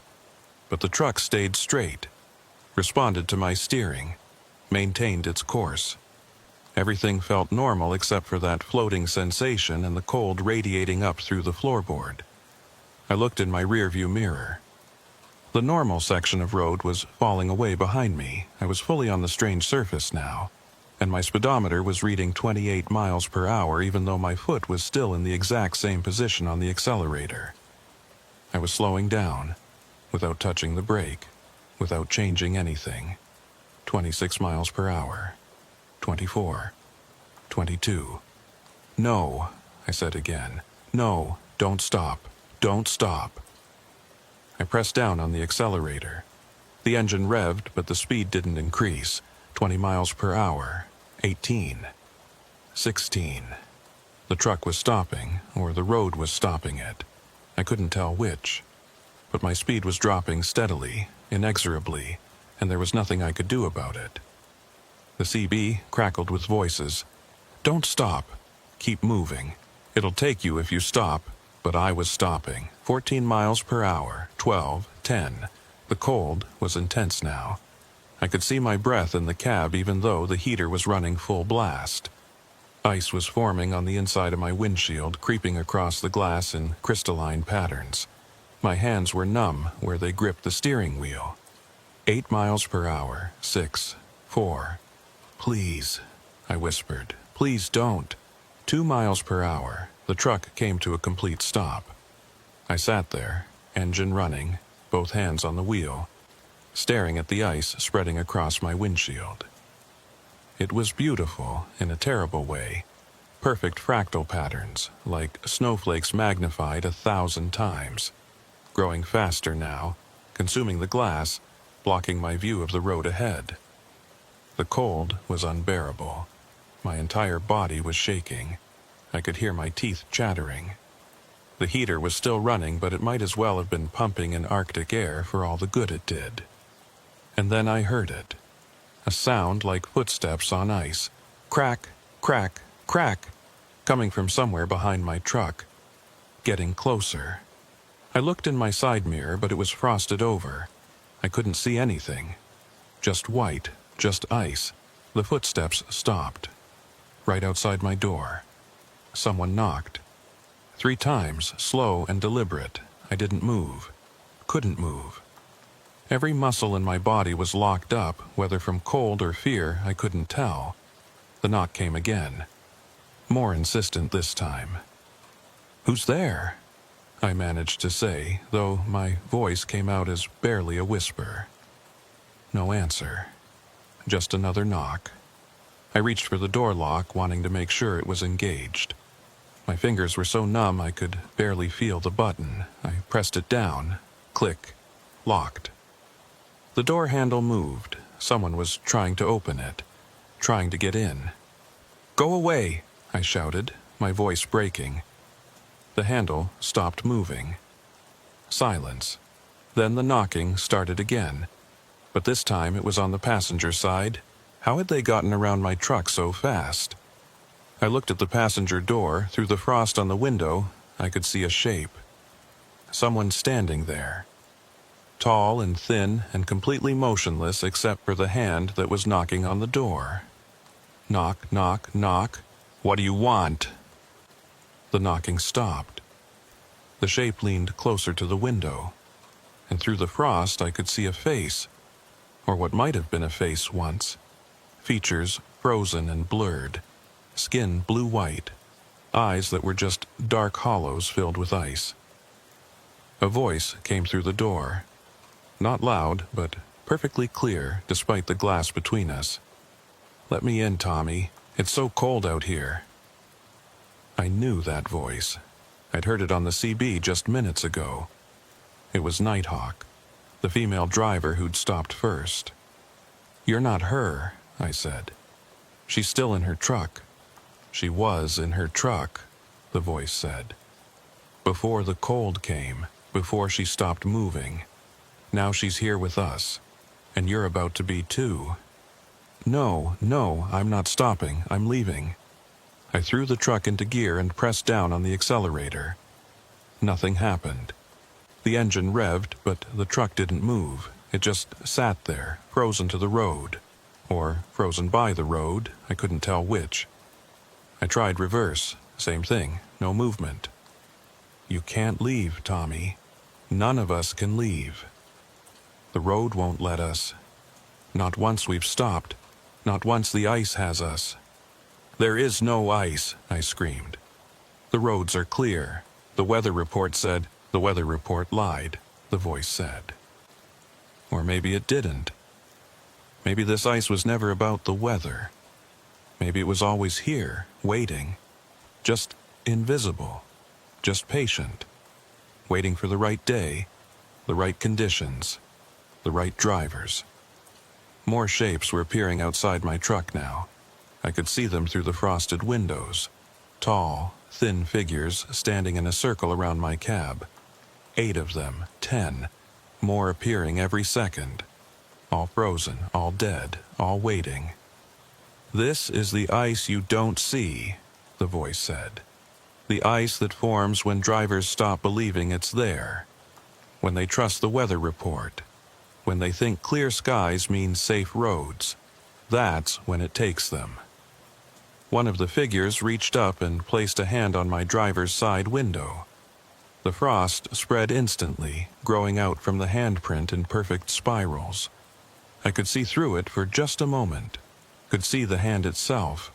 Blue-white flesh, fingers too long, nails black with frostbite. Then the entire window was white. Opaque, I was sealed in. "Let us in, Tommy," multiple voices said now, speaking in unison. "It's warmer inside. We're so cold out here. We've been cold for so long." I grabbed my phone with shaking hands. No signal. Of course not. Whatever this was, it had cut me off from everything. From help. From hope. The CB was still working, though. I grabbed the mic. "This is Tomcat. Emergency. I-29 northbound, mile marker 96. I need help. Something's wrong.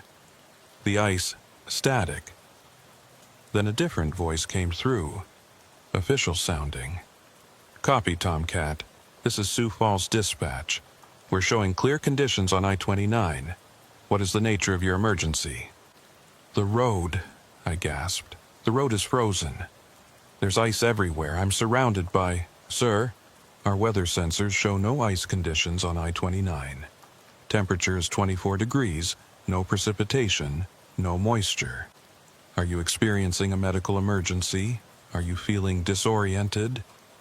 "I'm not." I stopped. Was I? Was this all in my head? Some kind of hallucination brought on by carbon monoxide poisoning or a stroke or something? But the cold was real. I could feel it. And the shapes outside my truck were real. I could see them. And the voice. "Tommy," Nighthawk's voice again. Right next to my ear, like she was sitting in the passenger seat. But the passenger seat was empty. I could see it. Empty and frosting over. "Tommy, you're going to be one of us now. The ice has decided, but you can choose how. You can fight it and freeze slowly, painfully, screaming the whole time. Or you can open the door and let us in.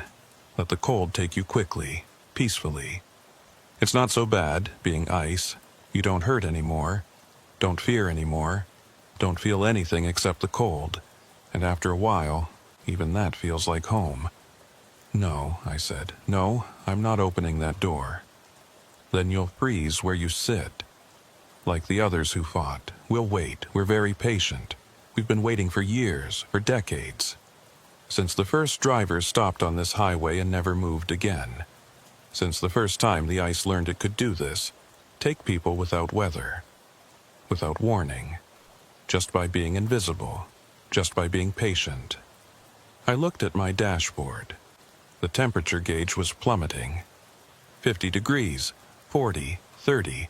The heater was losing its fight against whatever cold was invading my truck. 20 degrees. 10. My fingers were going numb. I couldn't feel the steering wheel anymore, couldn't feel my feet. The frost was inside the cab now, forming on the dashboard, on the seats, on my clothes. 0 degrees. I was going to die. Right here in my truck on a clear February day with the sun shining and the weather report saying everything was fine. I was going to freeze to death because I'd stopped moving on a highway that didn't want to let me go. But I wasn't going to open that door. I wasn't going to let them in. Whatever they were, whatever they'd become, I wasn't joining them. -5 degrees. -10. Everything was white now.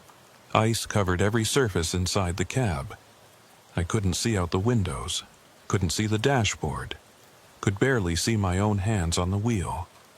The voices outside had gone quiet. The shapes had stopped moving. They were just waiting now, watching, knowing it was only a matter of time. -20 degrees. I closed my eyes. I was so cold I couldn't even shiver anymore. My body had given up on generating heat. This was it. This was how it ended. And then I felt it. Warmth. Just a tiny bit, but it was there. Coming from somewhere near my right hip. My phone, in my pocket. It was warm. I pulled it out with fingers that barely functioned. The screen was cracked, probably from the cold. But it was glowing. A text message from Rita. "Tommy, you there? Lost your signal. Call me." Signal. I had signal again, somehow. With the last bit of strength I had, I pressed her number. It rang once, twice. She answered. "Tommy? Jesus, where have you been? I've been trying to reach you for 20 minutes. Rita," I croaked. "Help. I-29. Mile 96 stopped. Can't move. Cold. So cold." "What? I can barely hear you. Are you hurt?" "Ice," I whispered. "The ice you don't see." "What ice?" "Tommy, the roads are clear. I'm looking at the traffic cams right now. I-29 is completely clear." "Look closer," I said. "Look at the trucks." Silence. Then, "Oh my God. You see them? There are, Tommy, there are at least 20 trucks stopped on the shoulder between you and Sioux Falls. Just sitting there. No movement, no flashers. What the hell is going on? Send help. Send everyone. Police, fire, EMTs. Don't let them get close. Don't let them stop." "Tommy, I'm calling 911 right now. Stay on the line." But I couldn't stay on the line. The phone was getting cold again. The warmth was fading. The screen was going dark. "Rita," I said, tell them the ice is real, even when you can't see it. Especially when you can't see it." The phone died in my hands. I sat there in the darkness and the cold, waiting. For death or rescue or something else. I didn't know which would come first. The knocking on the doors had stopped. The voices were gone. Even the shapes outside had vanished. Or maybe I just couldn't see them anymore through the ice. I was alone, completely alone. trapped in a frozen tomb on a clear February day. And as the cold finally took me, as my thoughts started to slow and stop and freeze like everything else, I had one last coherent thought. They were right. The weather report hadn't lied. The skies were clear. The temperature was above freezing. There was no ice on I-29 that day. No ice you could see. But the ice was there anyway. Had always been there. Would always be there. Invisible. Patient. Hungry. Waiting for drivers to stop. Waiting for drivers like me. I didn't die. That's the first thing you need to know. Despite the cold, despite the ice, despite everything, I didn't die. The paramedics found me 3 hours later. By then, my core body temperature had dropped to 86 degrees. Severe hypothermia. They said another 20 minutes and I would have been gone. They said it was a miracle I survived. But it didn't feel like a miracle. It felt like I'd been spared, preserved, left alive for a reason I didn't understand yet. They took me to a hospital in Sioux Falls, wrapped me in heated blankets, pumped me full of warm fluids, monitored my vitals for signs of organ damage. I was there for 2 days. The doctors kept asking me how it happened, how I'd gotten so cold when the temperature outside had been in the 20s and I'd been sitting in a running truck with the heater on. I couldn't explain it. Didn't try. Just said I didn't know. Must have been some kind of equipment failure. They accepted that answer because the alternative, that something on I-29 had reached into my truck and tried to freeze me solid, was impossible. But I knew the truth, and I wasn't the only one. On my second day in the hospital, a state trooper came to see me. His name was Officer Hernandez, and he looked tired, older than his 40-something years, like he'd seen things that aged him faster than time should have. He pulled up a chair next to my bed and sat down without asking permission. "Mr. Reeves, Tommy, I need to ask you some questions about what happened on I-29. "I already gave my statement," I said, "to the paramedics and the ER doctor." "I know, but those statements don't make sense. You said the road was frozen, that there were shapes outside your truck, that other drivers were telling you to keep moving. That's what happened. The problem is we can't verify any of it. The other trucks you mentioned, the ones stopped on the shoulder, we found all of them. 23 trucks total between the Iowa border and Sioux Falls. And all of them were empty." I stared at him. Empty? No drivers, no bodies, just trucks sitting on the shoulder with the engines running and the cabs locked from the inside, like the drivers just vanished. My throat went dry. "That's not possible." "No, it's not, but it happened. And here's the thing that really bothers me.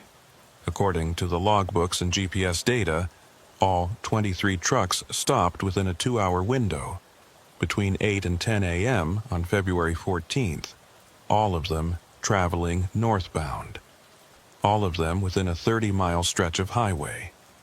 What about the CB conversations? I talked to them, Nighthawk, Grizzly, Ironside. We pulled the CB recordings from the Highway Patrol monitoring stations. There were no conversations during that time period on any of the standard channels, just normal traffic chatter. But I heard them, I talked to them." Hernandez leaned forward. "I believe you heard something, Tommy. I'm just not sure it was what you think it was. What's that supposed to mean?" He was quiet for a moment, studying me. Then he said, "How much do you know about I-29's history? It's a highway, goes from Kansas City to Canada. What else is there to know? There have been incidents, over the years. Drivers stopping for no reason. Trucks found abandoned. People disappearing. It doesn't happen often, maybe once or twice a year. But it's been happening for a long time, decades. And it always happens in winter, always on clear days, always when the weather report says the roads are safe." I felt something cold settle in my chest. "You're saying this has happened before. Many times. Usually it's just one truck, one driver. But every few years there's an event like what happened yesterday. Multiple trucks, multiple disappearances. We never find the drivers. We never find evidence of foul play. They're just gone. And you think what? That I-29 is haunted? That there's some kind of ghost ice that steals truck drivers? I think there's something wrong with that highway. Something that doesn't show up on weather reports or traffic cameras. Something that only manifests under specific conditions. He pulled out a folder and opened it. I've been investigating these incidents for 6 years now, since I was assigned to the highway patrol. I've found patterns, dates, times, weather conditions, and I found something else. He showed me a photograph.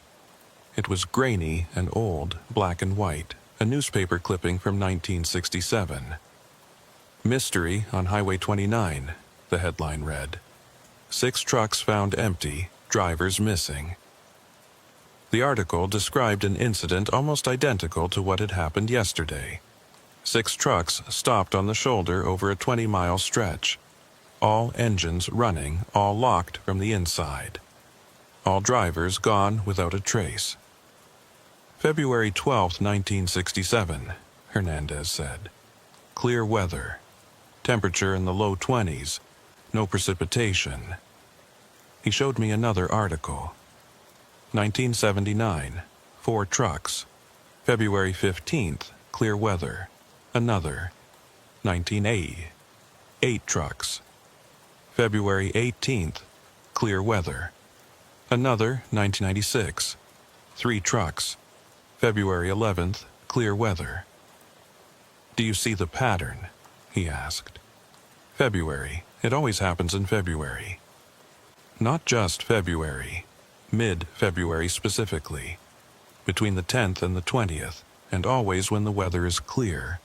Never when there's actual snow or ice on the road.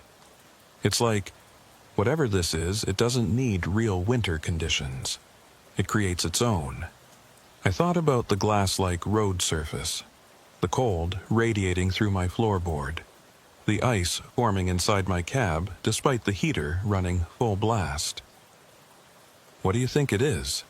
I don't know, but I think it's connected to an accident that happened in 1954, before I-29 was even built. This area used to be served by a smaller highway, U.S. Route 75. On February 14, 1954, there was a freak ice storm. Temperatures dropped from 40 degrees to below zero in less than an hour. Black ice formed on the highway so fast that drivers didn't have time to react. There was a massive pileup, 27 vehicles.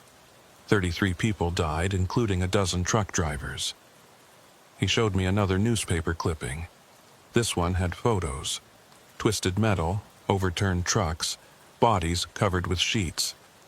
And in the background of one photo you could see the highway. The ice on it looked strange. Too smooth, too perfect. Like glass. Just like the section of I-29 I'd driven over yesterday. They say the ice that day wasn't normal, Hernandez continued.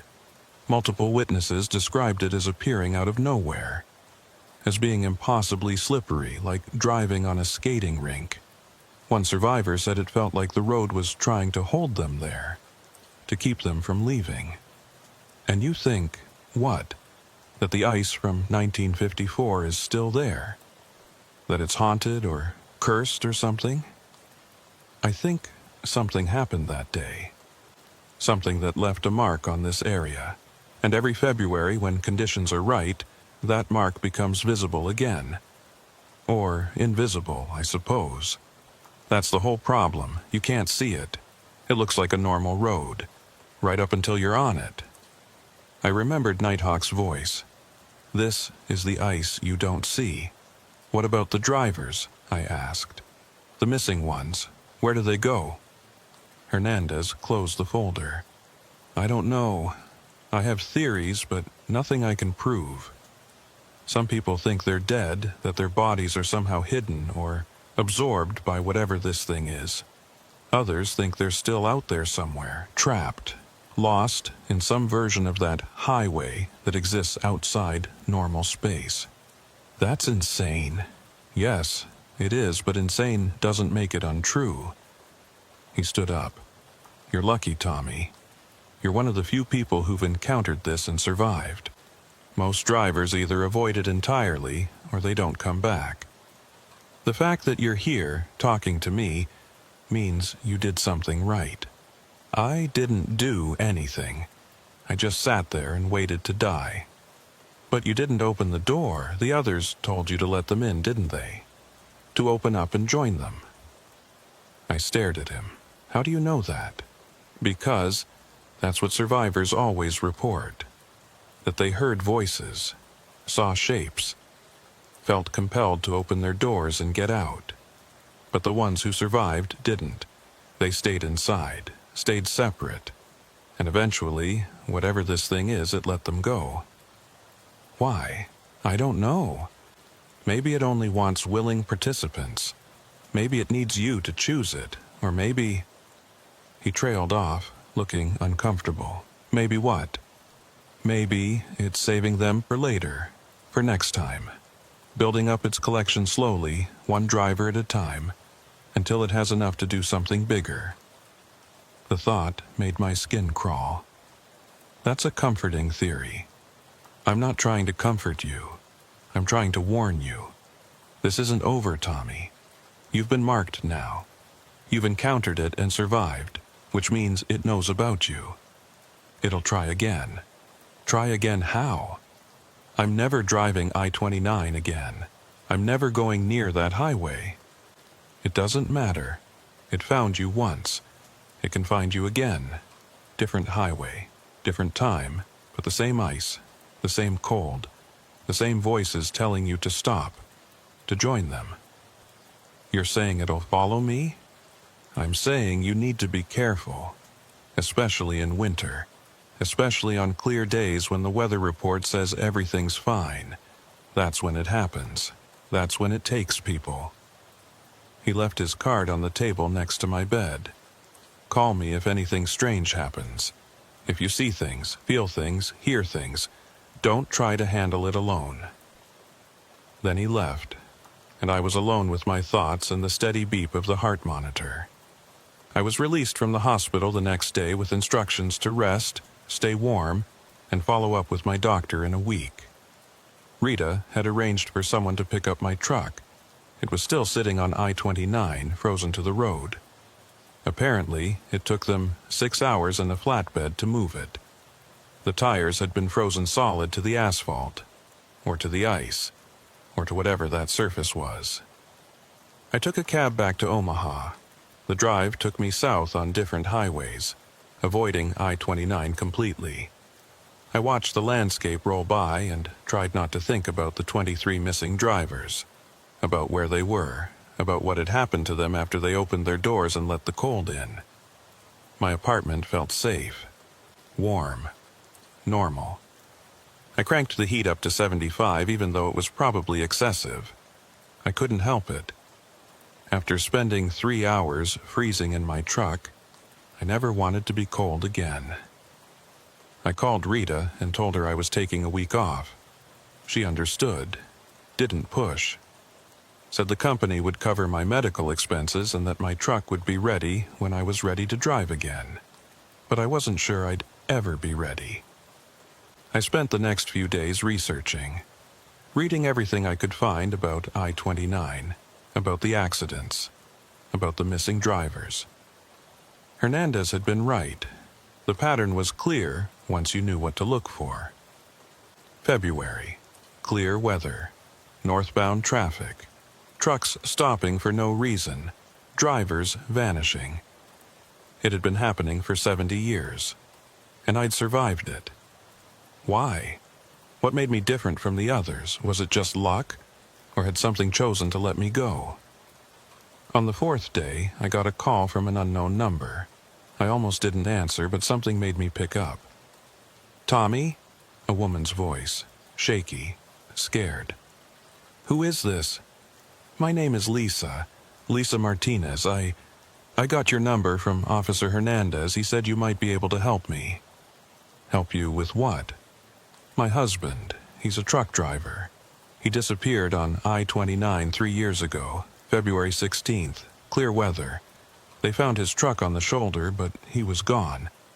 I've been trying to find out what happened to him ever since. And Officer Hernandez told me about you. About what happened to you. He said you survived something that took my husband. My throat tightened. I'm sorry about your husband, but I don't know if I can help. I don't understand what happened to me, let alone what happened to him. Please, just talk to me. Tell me what you saw, what you experienced. The police won't tell me anything except that he's missing. But I know it's more than that. I know something happened to him on that highway. Something wrong. I sat down heavily on my couch. What do you want to know? Did you see them, the other drivers? The ones who disappeared? I heard them on the CB, talking about the cold, about needing to stop. And then later, after I stopped, I saw shapes outside my truck. I think they were the drivers, or what was left of them.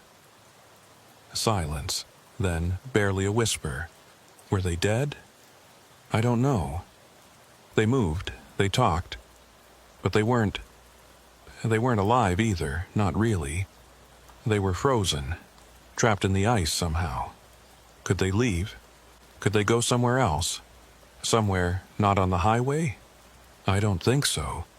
They seemed bound to that place, to that stretch of road, like they couldn't move beyond it. So he's still there. It wasn't a question.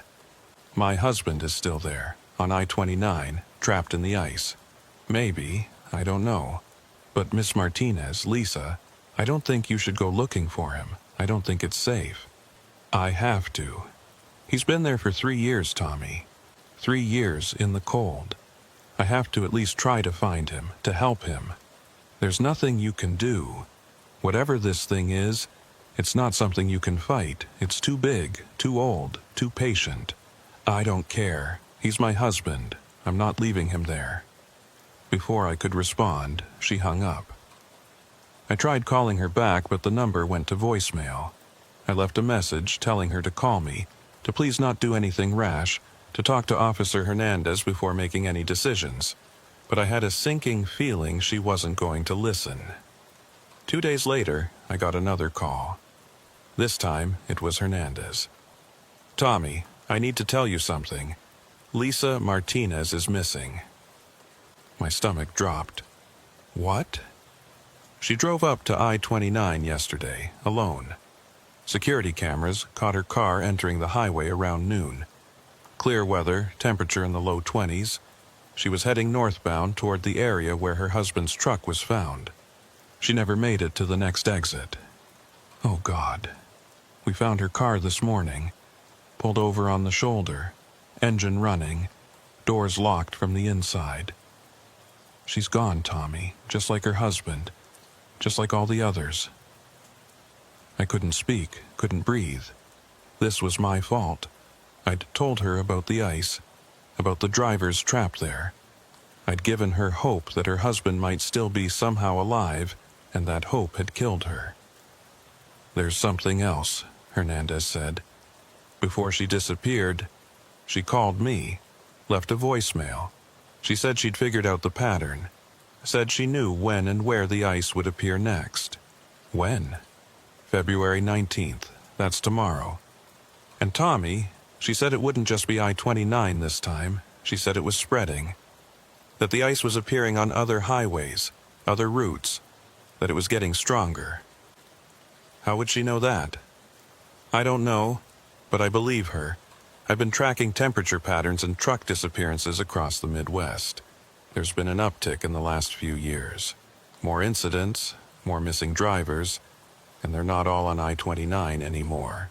I-35 in Iowa, Highway 71 in Missouri, Route 81 in Nebraska. It's spreading, Tommy, growing, like it's building toward something. Toward what? I don't know. But February 19th is tomorrow, and I think whatever this thing is, it's going to make another move, a big one. And I need your help. My help? What can I possibly do? You survived it. That makes you valuable. You know what it feels like, what it looks like, how it operates. I need you to help me track it, to find it before it takes more drivers. You want me to go back out there? Back to I-29? Not I-29. Somewhere else. I-80 in Iowa, near Des Moines. There have been reports of trucks slowing down for no reason. Drivers reporting unusual cold in their cabs. I think that's where it'll manifest next. And if it does, what's your plan? How do you fight ice that isn't really ice? I don't know yet, but I know we can't just let it keep taking people. 23 drivers disappeared in one day, Tommy. 23. If Lisa was right, if it's getting stronger, the next event could be even worse. I wanted to say no. Wanted to tell him I was done with this. That I'd barely survived the first time and I wasn't stupid enough to go back for a second round. But I thought about Lisa, about her husband, about all the drivers trapped in the ice, frozen and lost and alone. Okay, I said. I'll help. But we do this smart. We don't stop. We don't slow down. We keep moving no matter what. Agreed. I'll pick you up tomorrow morning at 6 a.m. Bring warm clothes. And Tommy, don't drive alone between now and then. If you need to go somewhere, take a cab or get a ride. Don't get in a truck. He hung up. I sat there in my warm apartment, looking out at the gray February sky, and wondered if I'd just agreed to my own death. Tomorrow was February 19th. The day Lisa Martinez had predicted. The day the ice would come back. And this time, I was going to be ready for it. Or at least, I was going to try. Hernandez picked me up at 5:47 a.m. in an unmarked highway patrol SUV. He looked like he hadn't slept. There were dark circles under his eyes and his uniform was wrinkled, like he'd been wearing it for days. "Morning," he said as I climbed in. "Coffee's in the back seat. You'll want it." I grabbed the thermos and poured myself a cup. It was strong and bitter and exactly what I needed. "Where are we going?" I-80, just west of Des Moines. We've been monitoring CB chatter and dispatch calls all night. 3 trucks reported unusual conditions in that area around 3 a.m. Cold cabs. Strange feelings. 2 of them pulled over and refused to keep driving. The third one hasn't checked in for 2 hours. You think it started? I think it never stopped. We just notice it more when multiple drivers go missing at once. But I think it's always there, always hunting, just usually more subtle about it. We drove in silence for a while, heading west on I-80 as the sun started to come up. The sky was that brilliant winter blue again, clear, cold, endless. Weather forecast was the same as 5 days ago. No precipitation, light winds, temperature in the low 20s. Perfect driving conditions, perfect hunting conditions. Around 7:30 we crossed into Iowa. Hernandez had a laptop open on the passenger seat, monitoring something. Highway traffic cameras, I realized. He could see live feeds from dozens of cameras along I-80. "There," he said, pointing at the screen. "See that truck?" I leaned over. On the screen I could see a semi approaching a bridge. Nothing unusual about it at first. But as it started across the bridge, it began to slow. Not dramatically, just a gradual deceleration from 65 to 50 to 40. "He's stopping," I said. "Watch." The truck came to a complete stop right in the middle of the bridge. Sat there for maybe 30 seconds. Then, slowly, it started moving again. Accelerated back up to speed and continued on like nothing had happened. What the hell was that? That's what I've been seeing all night. Trucks slowing down on bridges and overpasses. Stopping for 30 seconds to a minute. Then continuing. Like they're testing them. Or the ice is testing them. Testing for what? I don't know. Maybe testing which drivers will panic, which ones will try to flee, which ones are weak enough to take. He switched to camera views. But here's the thing. It's not just happening in one spot anymore. It's happening all along I-80, Cedar Rapids, Iowa City, Davenport. Dozens of trucks experiencing the same thing. I felt cold despite the heater running full blast. It's learning, getting smarter, or getting ready for something bigger. That's what Lisa thought. She believed the individual disappearances were just the ice building strength, collecting energy or whatever, and that every few years, when it had enough, it would make a major move, take multiple drivers at once. And you think today's that day? I think Lisa was right about the pattern. And if she was right about that, she might be right about the rest, too. We drove for another hour, Hernandez monitoring the cameras while I watched the highway ahead. The landscape was flat and frozen, typical Iowa in February. Dead brown fields stretching to the horizon, broken up by the occasional farmhouse or grain silo. Around 8:30, the CB radio crackled to life. A man's voice, tense and scared. "Breaker 19, this is Maverick eastbound on H80 at mile marker 217. Anyone else feeling this, the cold?" Another voice responded immediately. "Maverick, this is Bullet. Yeah, I'm feeling it too. Started about 5 minutes ago. My cab is freezing even with the heat on max." A third voice. "Saber here, same thing. Temperature's dropping fast. Anyone know what's causing it?" Hernandez grabbed the CB mic. "All drivers on I-80, this is Iowa State Patrol. If you're experiencing unusual cold in your cabs, do not stop. I repeat, do not stop your vehicles. Maintain speed and continue to your nearest exit." Silence. Then Maverick's voice came back. "Patrol, what's going on? This doesn't feel right. Just trust me. Keep moving. Don't stop for any reason." "Copy that." But I could hear the doubt in his voice, the fear, and I knew what was coming next. Another voice on the CB, female this time. "This is Phoenix. I can't..." Static. "Too cold. I have to..." More static. "Pulling over. Phoenix, do not stop," Hernandez shouted into the mic. "Stay in motion." No response, just static. Hernandez switched to a different camera view. It took him a few seconds to find the right one, but then we saw it. A truck, a reefer with a blue trailer, pulling onto the shoulder, coming to a stop. "No," Hernandez muttered. "No, no, no." We watched the screen. The truck just sat there, engine running, exactly like my truck had 5 days ago. Exactly like the 23 trucks before that. "How far are we from that location?" I asked. "Maybe 15 miles. Too far. By the time we get there..." Another voice on the CB. "This is Maverick. I'm stopping too. I can't feel my hands anymore. Something's wrong." Then Bullet. "Me too. The steering wheel is frozen. I can barely hold it." Then Saber. "Pulling over now. This isn't normal. This isn't..." One by one, the voices cut off. And on Hernandez's laptop screen, we watched the trucks appear on different cameras.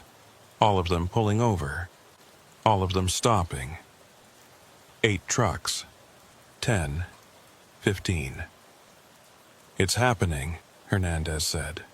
"All at once. All across I-80. It's taking them all. We have to do something." "What? Drive up to each truck and try to warm them up? This thing is operating on a scale we can't fight. It's everywhere at once. Then we need to figure out what it wants. Why it's doing this. It wants drivers, Tommy. That's all it wants. That's all it's ever wanted." I thought about the shapes I'd seen outside my truck. The frozen faces. The voices begging to be let in. But why? What does it do with them? Hernandez didn't answer. He was staring at his laptop screen, his face pale. I looked at the screen. All 15 trucks were visible on different camera views now, and around each truck shapes were appearing. Tall, thin figures made of ice and shadow, dozens of them, hundreds. All the drivers it had taken over the years, all the people trapped in the ice. They were all there, surrounding the stopped trucks, waiting. "My God," Hernandez whispered. "It's not just hunting, it's feeding. Feeding on what? On warmth, on life, on everything that makes us human. Look." He zoomed in on one of the camera views. The truck's exhaust was visible, but the vapor was wrong.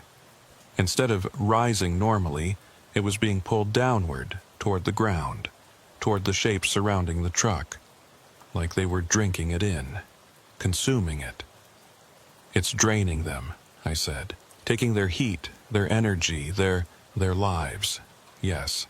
And when it's done, they'll be like the others, frozen, trapped, part of the ice forever." The CB crackled again, but this time it wasn't a trucker's voice. It was something else. Multiple voices speaking in unison, overlapping and echoing. "Stop. Stop moving. Stop fighting. The cold is home. The ice is peace. Stop." Hernandez grabbed the mic. "All drivers on I-80, do not listen to that broadcast. It's not real. Keep moving. Get to the nearest town and park somewhere safe." But I could hear other voices in the background now. Truckers responding to the strange broadcast. Some of them sounding confused, others sounding compliant, like they were being convinced. "It's in their heads," I said, "using the CB to get inside their heads. Then we need to shut it down, block the signal somehow." Hernandez pulled out his phone and made a call. "This is Officer Hernandez, badge number 476. I need emergency authorization to jam CB frequencies on I-80 between Des Moines and Davenport. Yes, I understand it's illegal. Yes, I understand it's dangerous. But we have a mass casualty event in progress and—" He listened for a moment, his face darkening. No, you don't understand. This isn't a standard—" He pulled the phone away from his ear, staring at it. "They hung up on me. Call someone else. Call the FBI. It won't matter. By the time we convince anyone this is real, it'll be over. The drivers will be gone, just like all the others." He was right. We couldn't save them. Not from here, not in time. But maybe we could stop it at the source. "The accident," I said. "The one from 1954. Where did it happen?" Hernandez looked at me. "About 40 miles west of here. Why?" "Because that's where this started. That's where the ice learned it could do this. If we're going to stop it, that's where we need to go. Tommy, that was 70 years ago.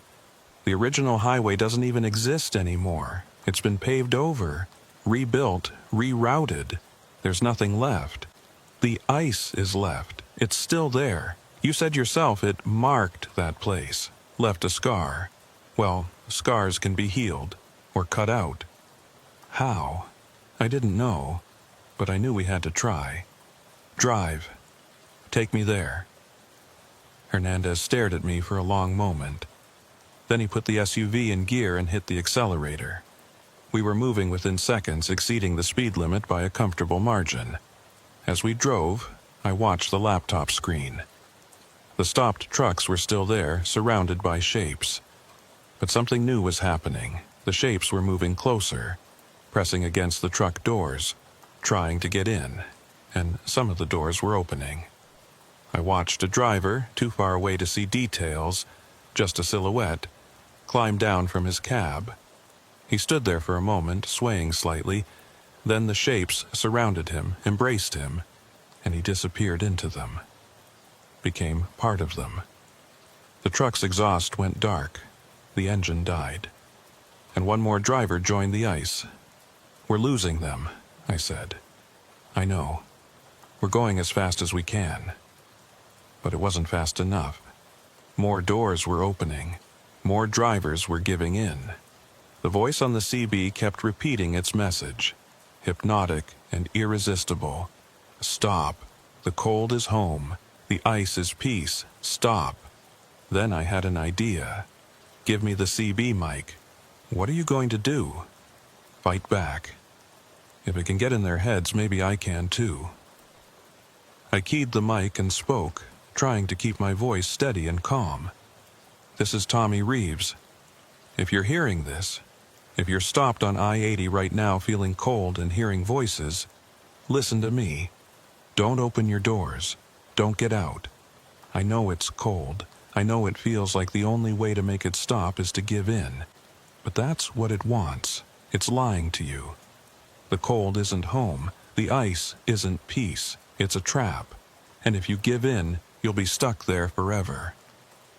The CB hissed with static. Then the multiple voices came back, louder and angrier. Lies! He lies! The warm one lies! We are peace! We are home! We are... I keyed the mic again, talking over them. I was where you are 5 days ago. Stopped on I-29, freezing in my cab, hearing the same voices you're hearing now. And I survived because I didn't listen. I didn't open my door. I stayed inside and waited, and eventually it let me go. You can survive too. Just stay inside, stay warm, stay alive. Silence. Then a new voice, shaky but human. This is Maverick. I can hear you. Both of you. I don't know which one to believe. Believe me, I said. Because I'm real. I'm alive. I'm talking to you right now as a human being, not as whatever those things are. And I'm telling you the truth. If you open that door, you're done. You'll become one of them. Another voice. This is Bullet. I believe you. I'm staying in my truck. Then Saber. Me too. Not opening my door. The multiple voices on the CB rose to a shriek. No, you must stop. You must join us. We are alone, so cold. We need you. We need... I turned off the CB. The silence was immediate and blessed. Will that be enough? Hernandez asked. I don't know, but maybe. Maybe just enough to buy us time. We were getting close now. Hernandez took an exit and followed a series of back roads until we reached an area that looked like it had once been a highway but was now just an abandoned strip of cracked pavement running through farmland. This is it, he said. The old Route 75, the accident happened right along this stretch, about half a mile ahead. We drove slowly, looking for... what? I didn't know. A sign? A marker? Some indication of where 33 people had died 70 years ago? But there was nothing. Just old pavement and dead grass and February cold. Then I saw it. At first I thought it was just a section of road that had been repaved differently. But as we got closer, I realized it was the same glass-like surface I'd seen on I-29. The same perfectly smooth texture. The same wrong appearance. Stop here, I said. Hernandez pulled over. We sat there, engine running, staring at the strange section of road ahead. That's it, I said. That's where it happened. How do you know? Because I've seen it before. That's what the ice looks like. That's its true form. I opened the door and started to get out. Tommy, wait, but I was already out, standing on the shoulder, feeling the cold February air on my face. I walked toward the strange section of road. My boots crunched on frozen grass. My breath misted in the air. But I wasn't afraid, not anymore. Because I understood now. The ice wasn't evil. It wasn't malicious. It was just lonely. Desperately, impossibly lonely. 33 people had died here in 1954. Died in the cold. Died trapped in their vehicles. Died knowing they would never leave this place. And somehow, through cold or trauma, or some combination of both, they'd become part of the road, part of the ice, forever frozen, forever trapped, forever alone. They didn't want to hurt anyone. They just wanted company. They wanted other drivers to stop, to stay, to join them so they wouldn't be alone anymore. I stood at the edge of the glass-like surface. Up close, I could see faces in it. Dozens of them. Hundreds. All the drivers taken over the years, preserved in the ice like insects in amber. And in the center, clearer than the others, I saw Lisa Martinez. She was looking up at me through the ice, her expression peaceful, almost happy. She'd found her husband. They were together now, together in the cold.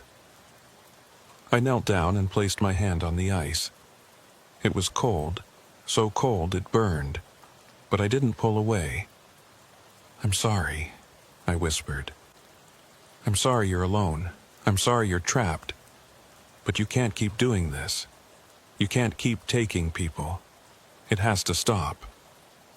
The ice beneath my hand rippled, like water disturbed by a stone, and a voice came from it. Not through my ears, but directly into my mind. "We don't want to be alone.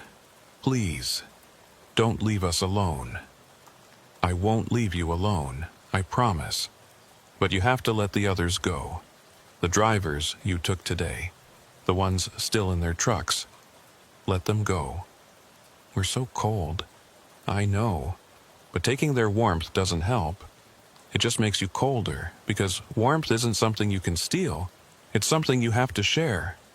The ice rippled again, more violently this time. Faces pressed up against the surface from below. Mouths opened in silent screams or pleas, or both. "Please," the voice said again. "Please don't make us be alone. You won't be alone. I'll come back. I'll visit. I'll talk to you. But you have to let them go." Silence then. "You'll come back? You promise?" "I promise." The ice beneath my hand went still. Then, slowly, it began to warm. Not much.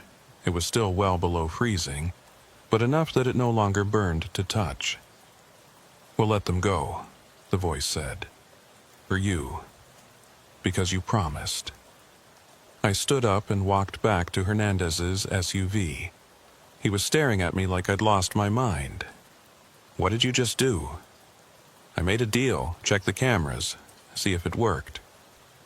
He pulled up the laptop and switched through views. For a long moment he just stared, then, "They're moving, the trucks, they're all moving again." I looked at the screen. He was right. All 15 trucks that had stopped were back in motion, accelerating, getting back up to speed. The shapes around them were gone. The cold had released them. "You did it," Hernandez said. "You stopped it. How?" I asked nicely.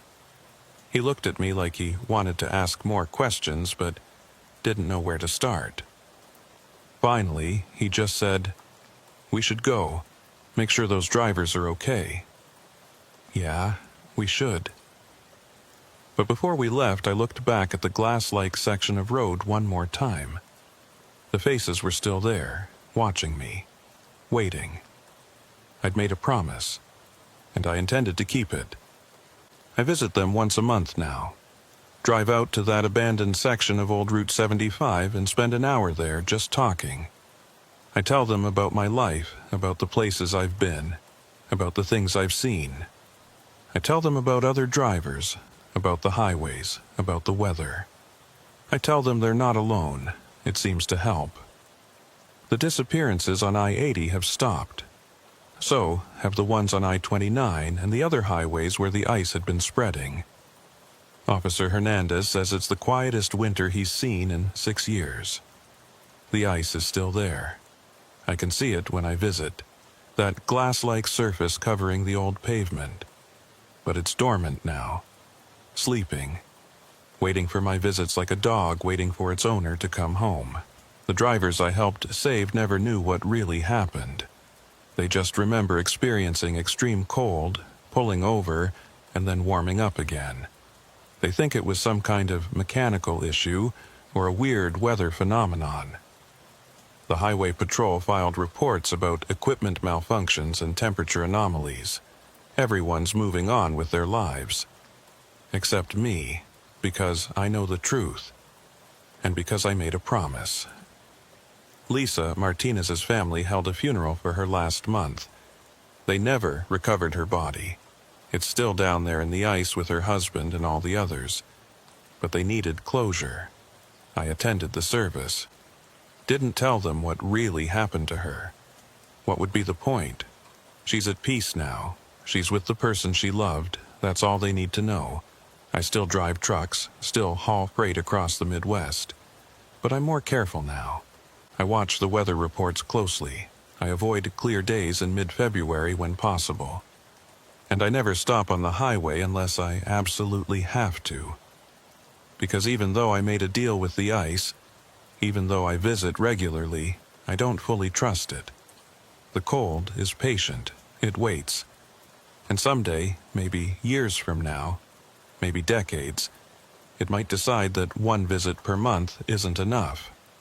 That it needs more. That it needs me. I think about Tommy's story sometimes.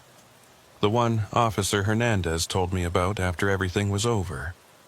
Tommy, the driver who'd been followed by headlights, who'd found frost on his window, who'd disappeared into the cold and never came back. I wonder if he visits them too, if he talks to them, if he keeps them company in whatever frozen space they inhabit. I wonder if I'll join him someday. Last week, I was driving through Nebraska on a clear February night. Temperature in the low 20s. No precipitation. Perfect conditions. I saw something in my rearview mirror, just for a second.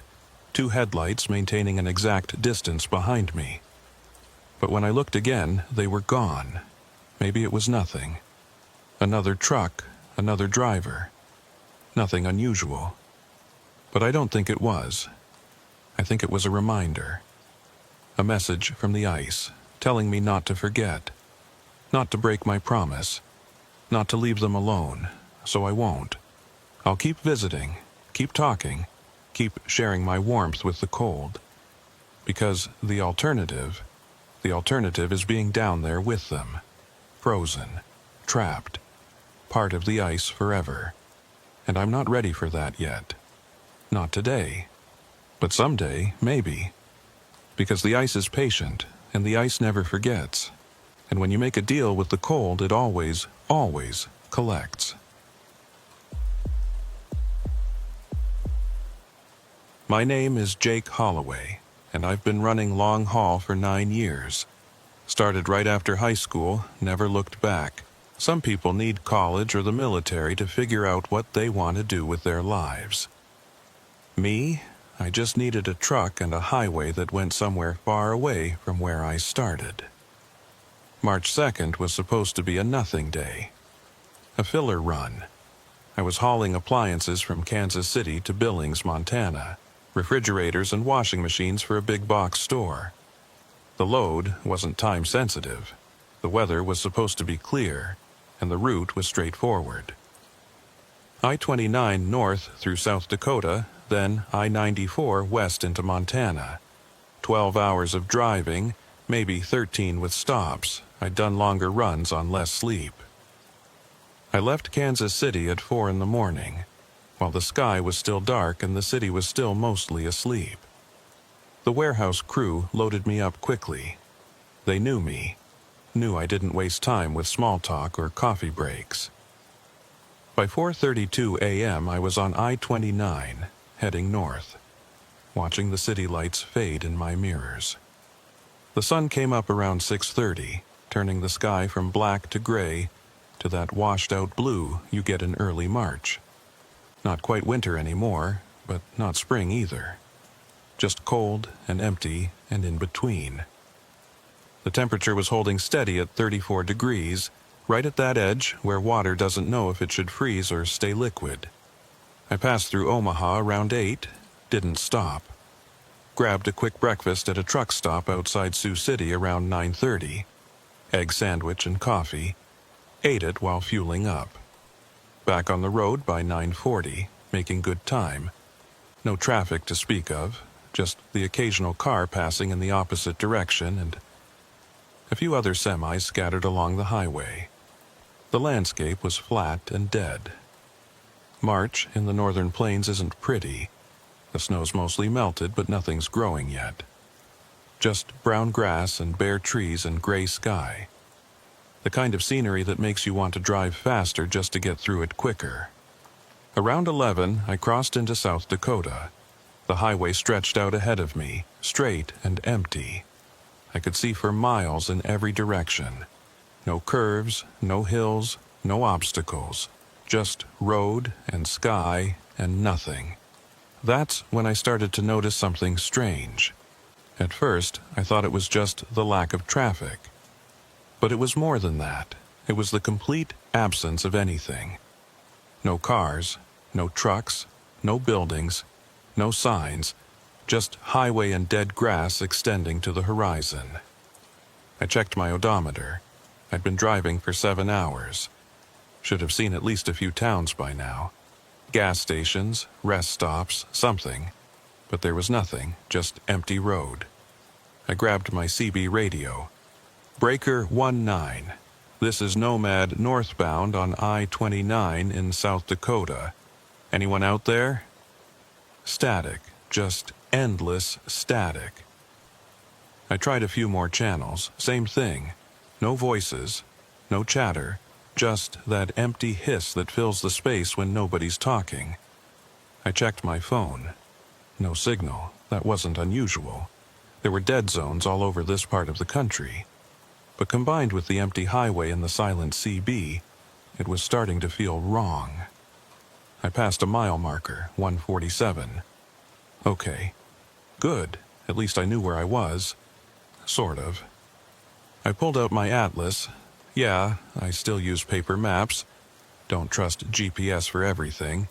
And tried to find mile marker 147 on I-29 in South Dakota. But the problem was, according to my atlas, there was no mile marker 147 on this stretch of highway. The markers jumped from 142 to 153.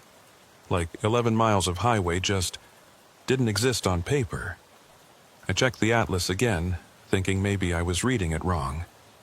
But no, the map was clear. This section of road shouldn't be here. What the hell? I muttered. I looked up at the highway ahead. It looked normal, 2 lanes northbound, 2 lanes southbound, divided by a median.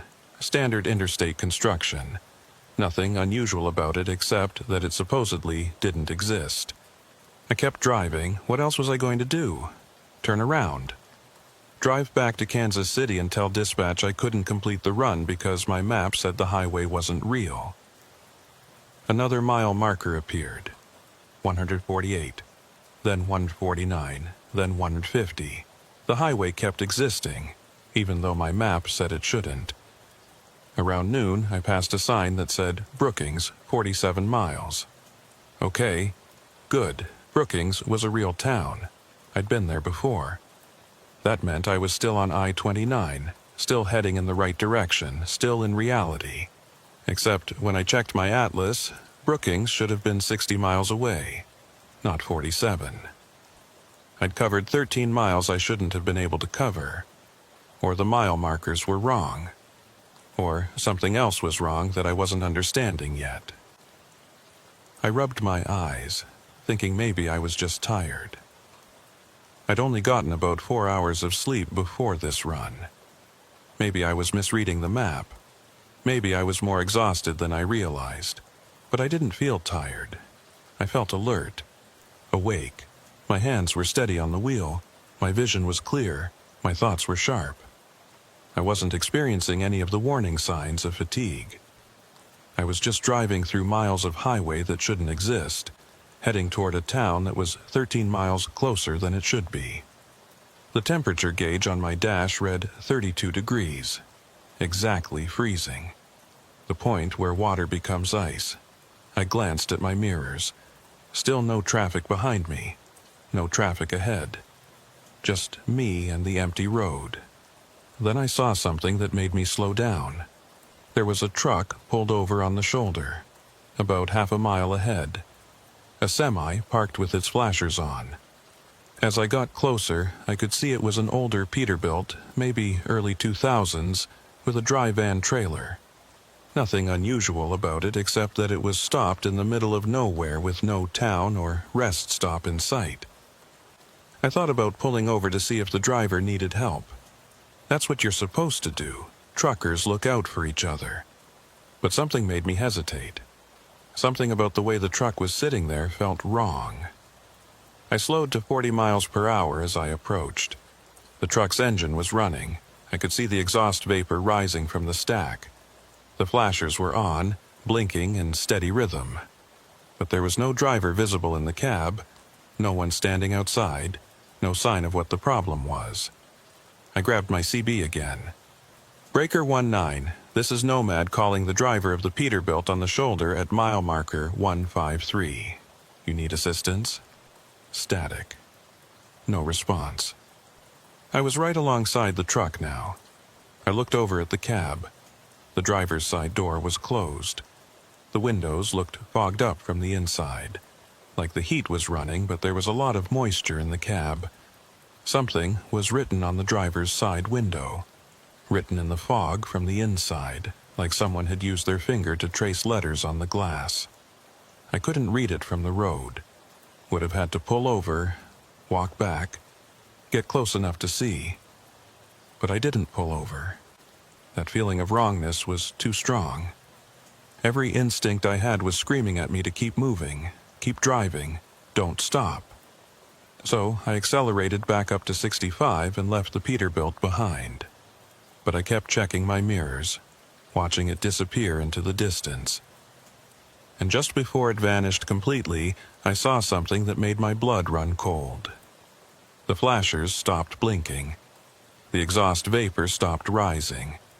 The truck went completely dark and still, like someone had turned off a switch. Like it had only been running because I was there to see it. And now that I was gone, it didn't need to pretend anymore. I faced forward and focused on the road ahead. My hands were tight on the steering wheel. My heart was beating faster than it should. Something was wrong with this highway, with this day, with this entire run. But I didn't know what, and I didn't know how to fix it. Around 12:30, I should have been approaching Brookings, should have been seeing signs for exits and services, should have been passing through civilization. But there was nothing. Just more empty highway, more dead grass, more gray sky, and no sign of Brookings anywhere. I checked the mile markers. 168, 169, 170. According to my original calculation, Brookings should have been at mile marker 164. But I'd passed that 10 minutes ago, and there had been nothing there. Had I missed it somehow? Driven through without noticing? That didn't seem possible. Brookings wasn't a big city, but it was big enough that you couldn't just miss it. Unless it wasn't there. Unless I wasn't on the highway I thought I was on. I grabbed my phone. Still no signal. Tried the CB again. Still just static. I was alone out here, completely alone. And I was starting to suspect I wasn't where I thought I was. The temperature gauge still read 32 degrees. Exactly freezing. It had been holding at that exact temperature for over an hour now. Didn't matter that the sun was out. Didn't matter that the day should have been warming up. The temperature stayed locked at 32, the freezing point. I looked at the road ahead. It looked normal. Dark asphalt. White lines clear and dry. No ice. No snow. No visible hazards. But something about the surface was bothering me. It was too consistent. Too uniform. Most highways have variations. Patches where they've done repairs. Sections that are newer or older. Places where the asphalt is lighter or darker. But this highway looked exactly the same for as far as I could see. the same color, the same texture, the same perfect uniformity, like it had all been poured at once, or like it wasn't really asphalt at all. I eased off the accelerator, letting my speed drop to 50, then 40. I wanted to see if the road would change, if something would happen, if the illusion, if that's what this was, would crack. But nothing changed. The road just kept coming, meter after meter, mile after mile, perfectly uniform and unchanging. I sped back up to 60. Still nothing changed. Around 1 o'clock, I saw another truck ahead of me. This one wasn't pulled over. It was moving, heading north just like me. Same direction, same highway, maybe a mile ahead. Relief flooded through me. I wasn't alone. There was someone else out here. Someone who could tell me what was going on. Someone who could confirm I wasn't losing my mind. I accelerated to close the distance. 65, 70, 75. The truck ahead should have been getting closer, but it wasn't. The distance between us stayed exactly the same. I pushed harder, 80 miles per hour faster than I should have been going with a full load. But the other truck stayed a mile ahead, never getting closer, never falling back. I eased off the accelerator, dropping back to 60. And the other truck slowed too, maintaining that exact 1 mile distance. It wasn't driving away from me. It was staying ahead of me, deliberately, like it was leading me somewhere, or leading me away from somewhere. I tried the CB one more time. Breaker 19, this is Nomad calling the northbound truck ahead of me on I-29. Do you copy? For a long moment, just static. Then, cutting through the noise, a voice. Distorted, wrong, like it was coming from very far away or through very old equipment. Turn back. I grabbed the mic. Say again, I didn't copy. Turn back. This road doesn't go where you think it goes. Where does it go? Nowhere, everywhere, the same place. Turn back while you still can. Who is this?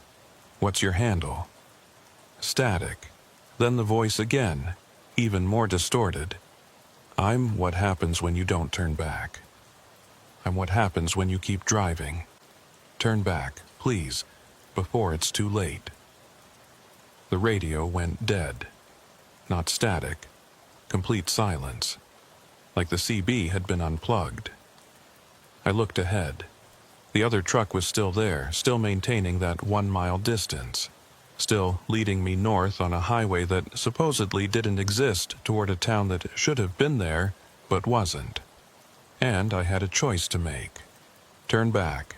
Find the last exit I'd passed, which had been over an hour ago, and get off this highway. Abandon the load. Face the questions from dispatch. Deal with the consequences. Or keep driving. Keep following the truck ahead.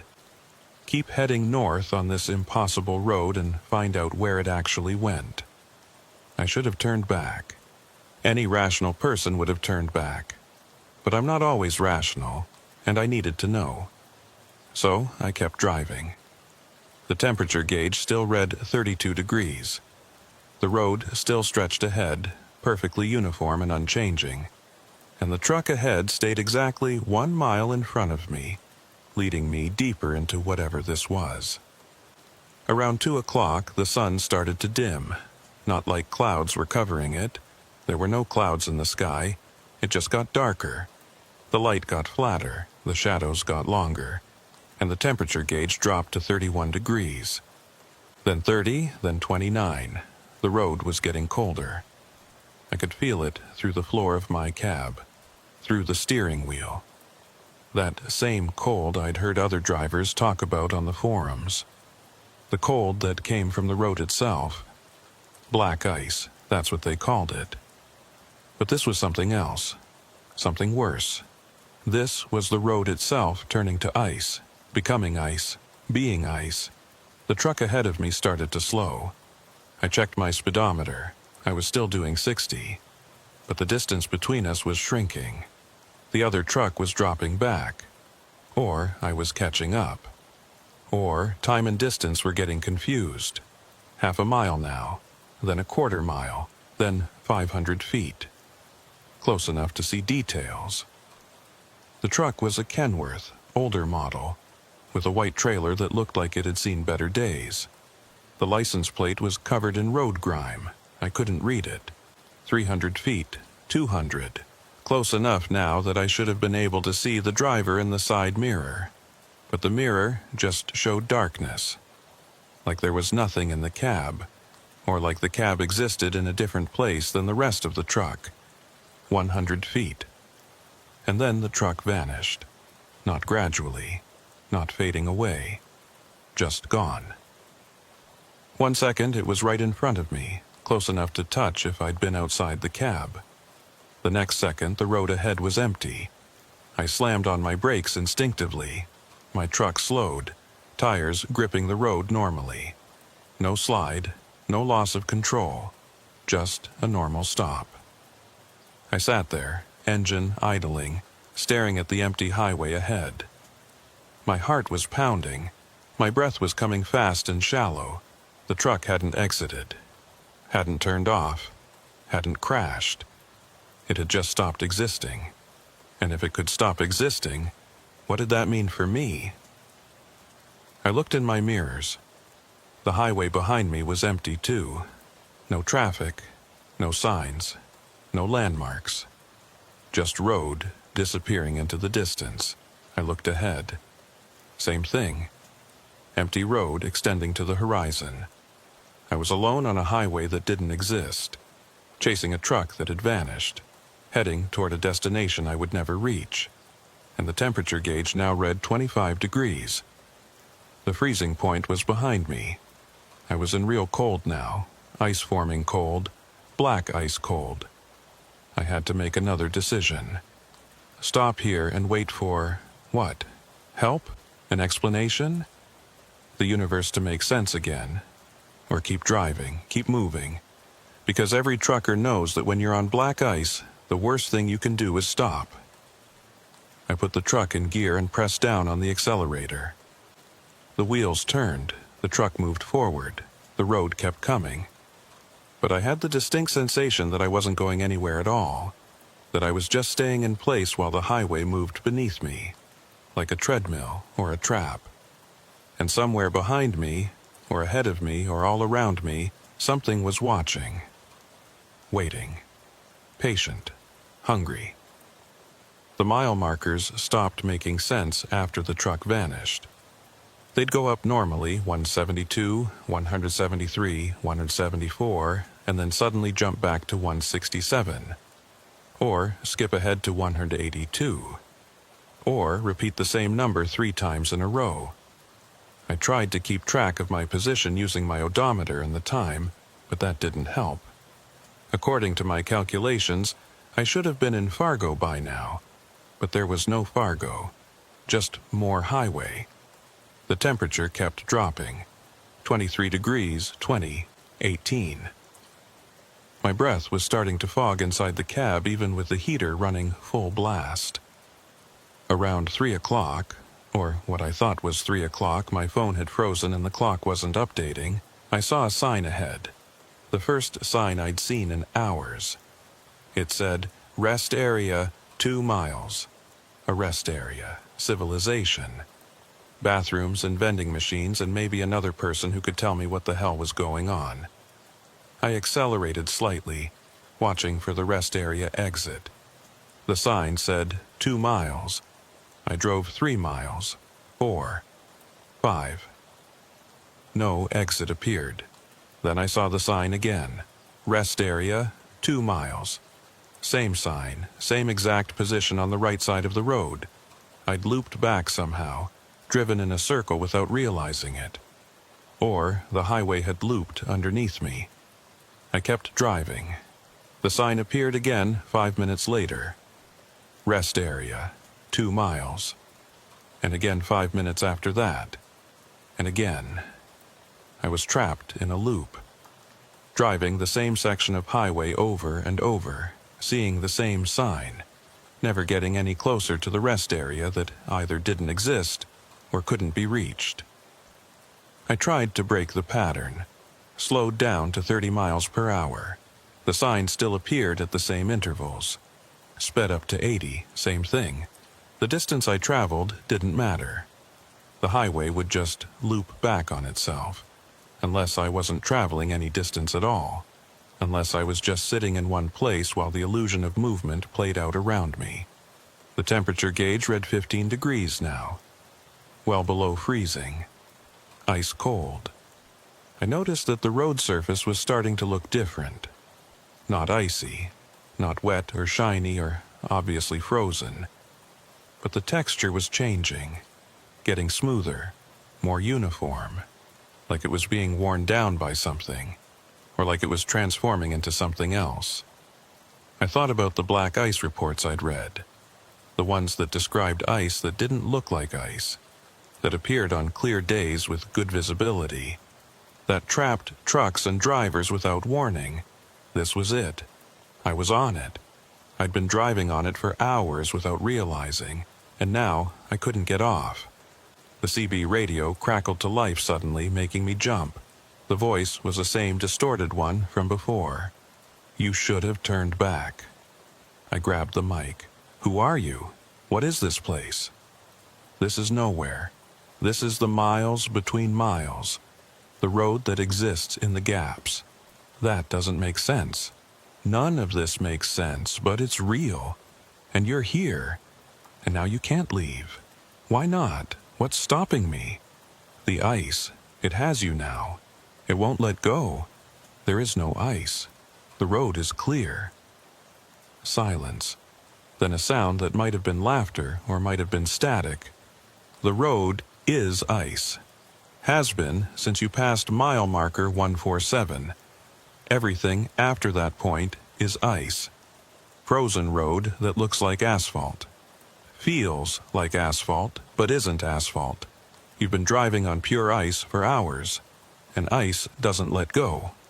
I looked down at my wheels through the driver's side window. They were rolling normally, gripping the surface. If I was on ice, I should be sliding, losing control. But everything felt normal. If it's ice, why aren't I sliding? Because this ice doesn't work like normal ice. It doesn't make you slide. It makes you stick, holds you in place, keeps you driving in circles while it decides what to do with you. Decides what? Whether to keep you or let you go, or make you part of it. Part of the ice? Part of the highway. Like me, like the others. We're all here, driving in circles, never arriving, never leaving. Just moving because that's what we do, because that's what the ice wants. I looked in my rearview mirror, half expecting to see something, but there was nothing. Just empty road. How many others? Dozens, maybe hundreds. Hard to keep count. Time doesn't work right here. Some drivers have been here for days, some for years, some for decades. That's impossible. So is a highway that doesn't exist on maps. So is mile markers that repeat. So is ice that looks like asphalt. But here you are. The radio cut out again. I tried calling back but got nothing except static. I kept driving. What else could I do? The sign appeared again. Rest area 2 miles. I was starting to recognize specific features of the road now. A particular crack in the shoulder about 50 feet before the sign. A slight discoloration in the asphalt about a quarter mile after it. I was definitely looping, driving the same 5-mile section over and over. How many times had I driven it now? 10, 20, 50? I tried to keep count using my fuel gauge. Each loop used a certain amount of fuel. If I tracked the drops in fuel level, I could figure out how many loops I'd done. But the fuel gauge wasn't moving. I'd been driving for hours, should have used at least a quarter tank, but the needle stayed exactly where it had been when I left Kansas City, because I wasn't using fuel, wasn't actually moving, just existing in this frozen loop while the ice decided what to do with me. The temperature gauge read 10 degrees. My fingers were starting to go numb on the steering wheel. I turned the heater up to maximum, but it didn't help. The cold was coming from outside, from the road, from the ice. I saw something ahead. Not the sign this time, something else, a vehicle. It was the same Peterbilt I'd passed hours ago, the one with the fogged windows and the message written on the glass. But it wasn't on the shoulder anymore. It was in my lane, sitting dead center in the right lane, completely still. I slowed down as I approached. The truck's flashers weren't on now. No exhaust vapor rising from the stack. It looked dead, abandoned, frozen. As I drew alongside it, I could finally see what was written on the driver's side window. 3 words traced in the fog: "Never stops moving." I was past it before I could fully process what that meant. In my mirror, I watched the Peterbilt fade into the distance. Then it vanished, just like the Kenworth had. But I understood now. The driver had written that message as a warning, or a statement of fact, or both. The ice never stops moving. It keeps you driving, keeps you in motion. Because if you stop, something worse happens, something final. So the driver in that Peterbilt had kept moving until they couldn't anymore. Until they'd frozen in place. Until they'd become part of the ice themselves. And that's what would happen to me if I stopped. I had to keep moving, no matter what. No matter how tired I got, or how cold it became, or how many times I drove the same 5-mile loop. I had to keep moving. The sign appeared again. Rest area, 2 miles. I passed the crack in the shoulder, the discoloration in the asphalt, the spot where the Peterbilt would appear in another few minutes. Loop after loop after loop. The temperature gauge read 5 degrees. My teeth were chattering. I was shivering despite my heavy jacket. The cold was inside me now, in my bones, in my blood. How long could I keep this up? How long before I ran out of fuel? Real fuel, not the illusion of fuel. How long before exhaustion took me? How long before the cold won? The CB crackled. "You're thinking about stopping?" "No," I said out loud, not bothering with the mic. "I'm not stopping." Everyone thinks about stopping eventually. The cold gets to be too much. The boredom, the repetition. They think maybe if they just stop for a minute, just rest for a second, things will get better. But they don't. No, they don't. When you stop, the ice takes you completely, makes you part of it. You become another frozen truck on the side of a road that doesn't exist. Another warning that other drivers won't understand. So, what do? Keep driving. That's all you can do. Drive and hope. Hope for what? Hope that you're strong enough. Hope that the ice gets bored. Hope that you find the crack. What crack? Every loop has a crack, a weak point, a moment where the ice isn't paying attention.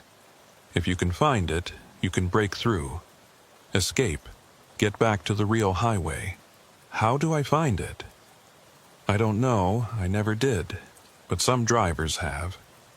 I've heard their voices fade away on the CB, heard them break through to the other side, so I know it's possible. How long have you been here? Silence, long enough that I thought the connection had cut out again. Then, I don't remember.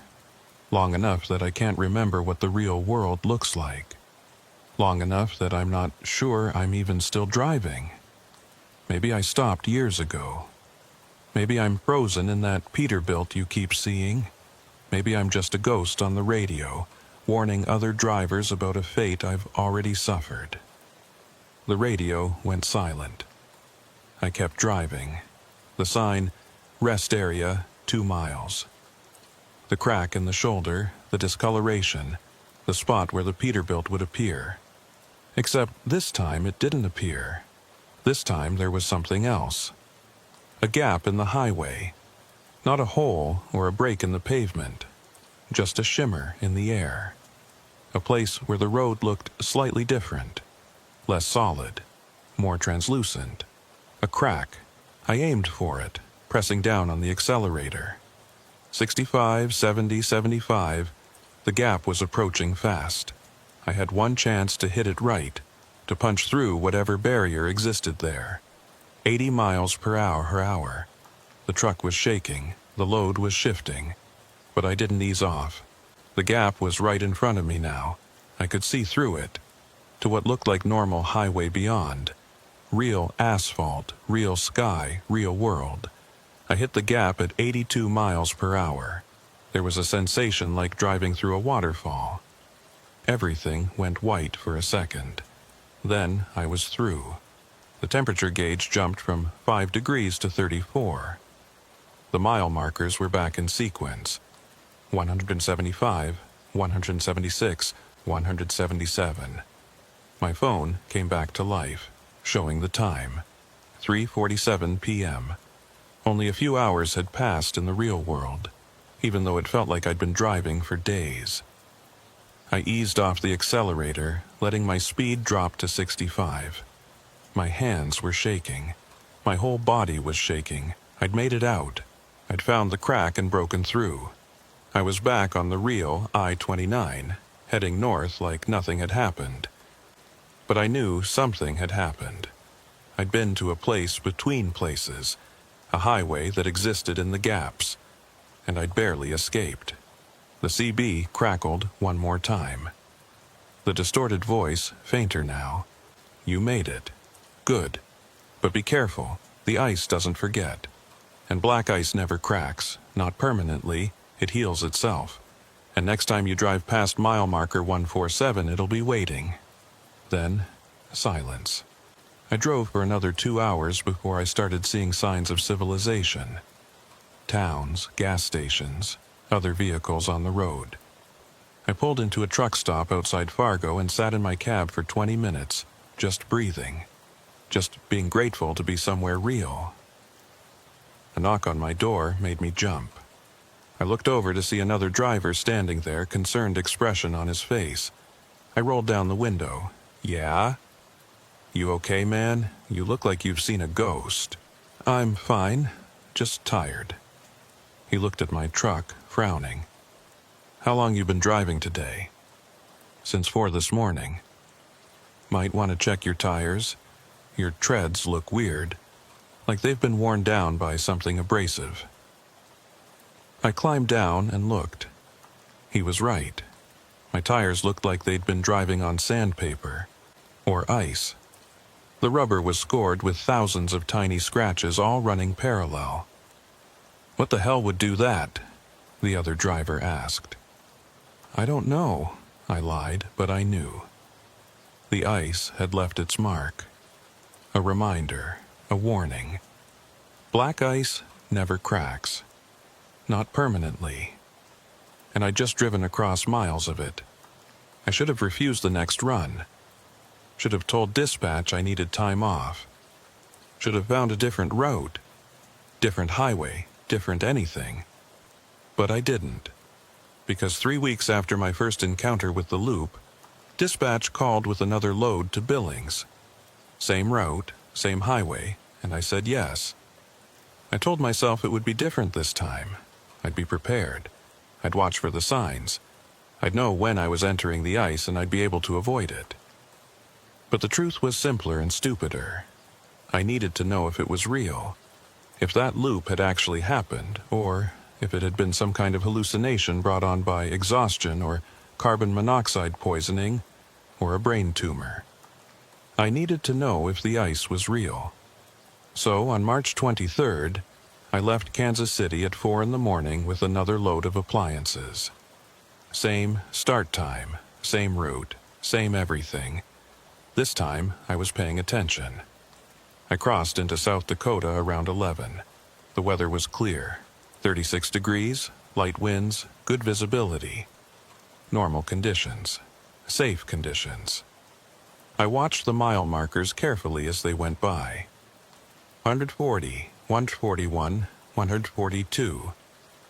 My atlas said the markers should jump from 142 to 153. That the miles in between didn't exist on paper. 143 appeared right on schedule.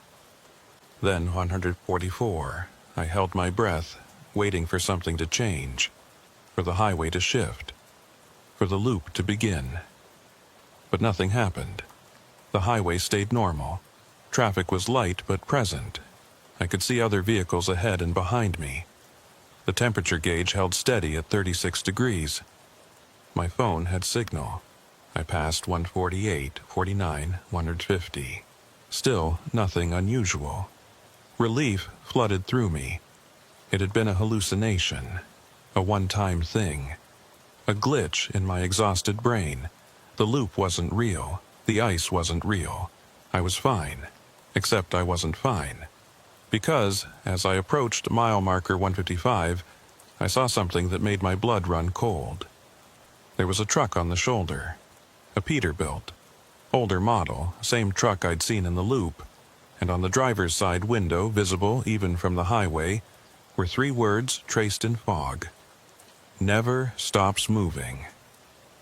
I slowed down despite myself. The truck looked exactly the same as it had in the loop. Flashers off. No exhaust. Completely still. But this time there was something different. The driver's door was open. I pulled onto the shoulder about 100 feet behind the Peterbilt and put my truck in park. Every instinct told me not to, told me to keep moving, but I had to know. I climbed down and walked toward the Peterbilt. The air was cold despite the sun. 36 degrees according to my truck, but it felt colder, like the cold was coming from the Peterbilt itself. As I got closer, I could see the interior of the cab. The driver's seat was empty. The key was in the ignition, turned to the off position. Everything looked normal except for one thing. There was ice on the dashboard. A thin layer of frost coating every surface inside the cab, and the temperature outside was above freezing. I looked at the message on the window. Up close, I could see it had been traced from the inside, by the driver, before they'd gotten out, or before something had made them get out. I heard a sound behind me, a footstep. I spun around. Nothing, just empty highway. But the sound came again, closer this time, the crunch of boots on gravel, except there was no gravel here, just frozen grass. The crunch of boots on ice. I backed away from the Peterbilt, my eyes scanning the area. Still, nothing visible. But I could hear it. Footsteps, multiple sets, circling me. I ran back to my truck and climbed in, slamming the door. Locked it, started the engine. The temperature gauge read 32 degrees now. Exactly freezing, even though it had been 36 just a minute ago. I looked in my rearview mirror. There were shapes standing behind my truck. Tall and thin and indistinct, like they were made of mist or shadow or ice.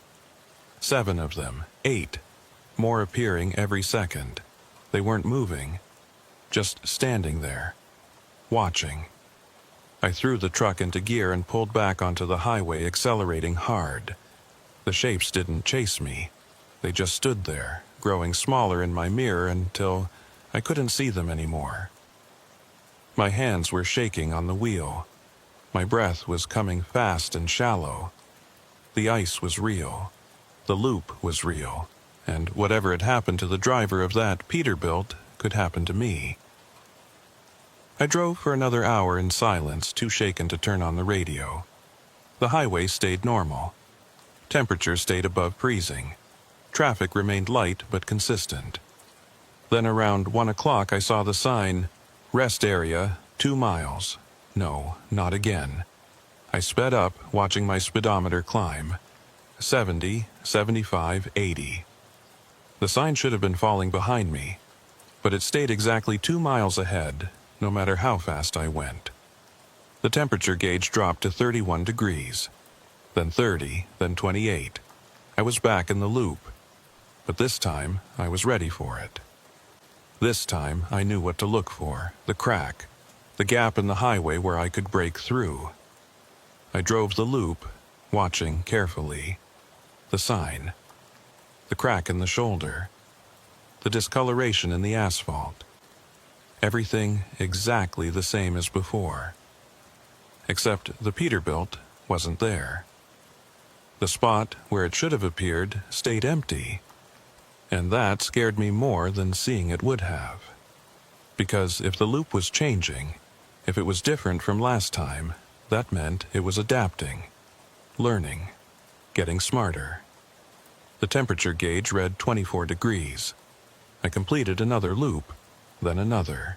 The cold was seeping into my bones. My fingers were numb.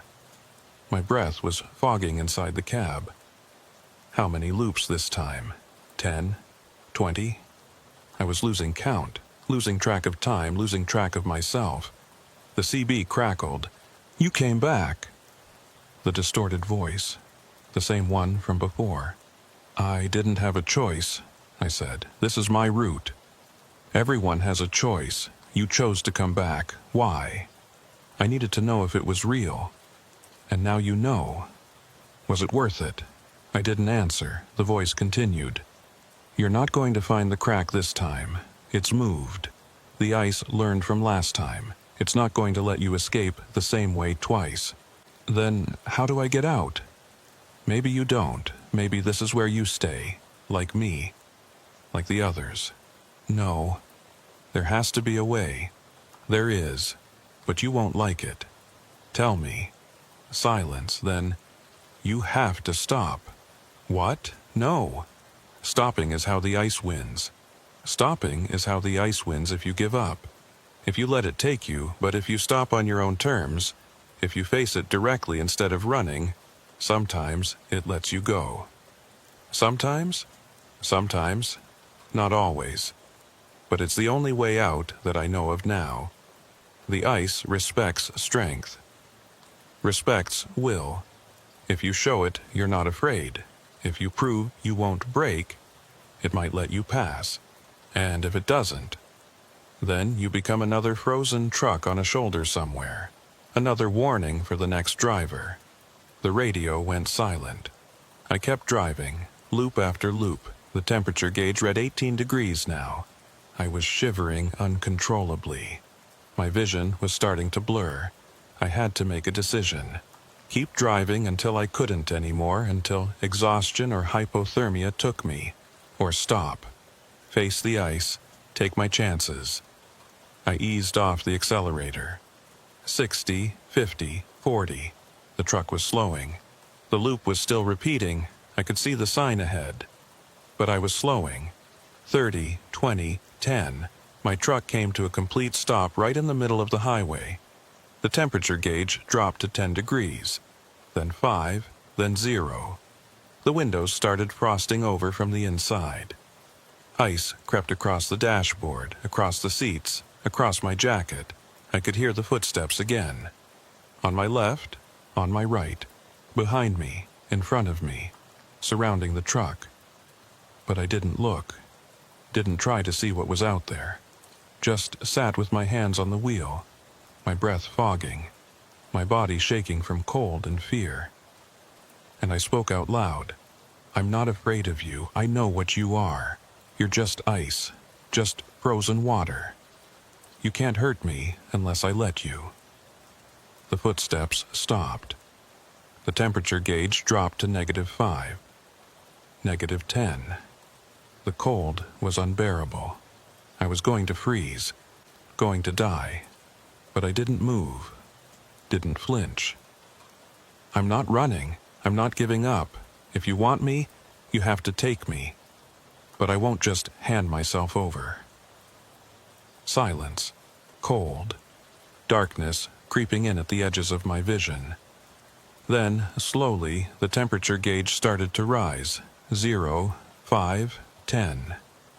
The frost on the windows started to recede. The ice on the dashboard melted. 20 degrees, 25, 30. The footsteps moved away, fading into the distance. Gone. 32 degrees, right at freezing.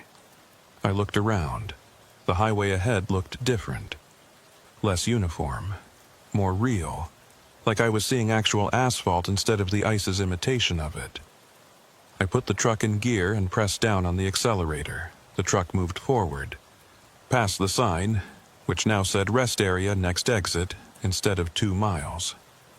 Past the crack in the shoulder, which was just a normal crack now. Nothing special. Past the discoloration, which was just a discoloration. The mile markers appeared. 156, 157, 158. Normal sequence. Real numbers. I was out. I'd faced the ice and it had let me go. I made it to Billings that night. Unloaded the next morning. Slept for 12 hours straight in a motel room with the heat cranked up to 80 degrees. When I woke up, I called dispatch and quit. Just like that. No explanation. No notice. Just, I quit. Effective immediately. Rita tried to convince me to stay. Offered me better routes, better pay. But I was done. Done with trucking. Done with highways. Done with the ice. I got a job in a warehouse. Local work. Home every night. Safe. Boring. Exactly what I needed. But I couldn't stop thinking about the loop, about the ice, about the voice on the radio.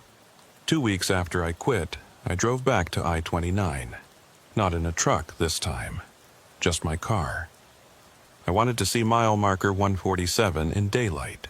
See if there was anything unusual about that section of highway. I found the marker easily. It was just a normal mile marker on a normal highway. Nothing special about it.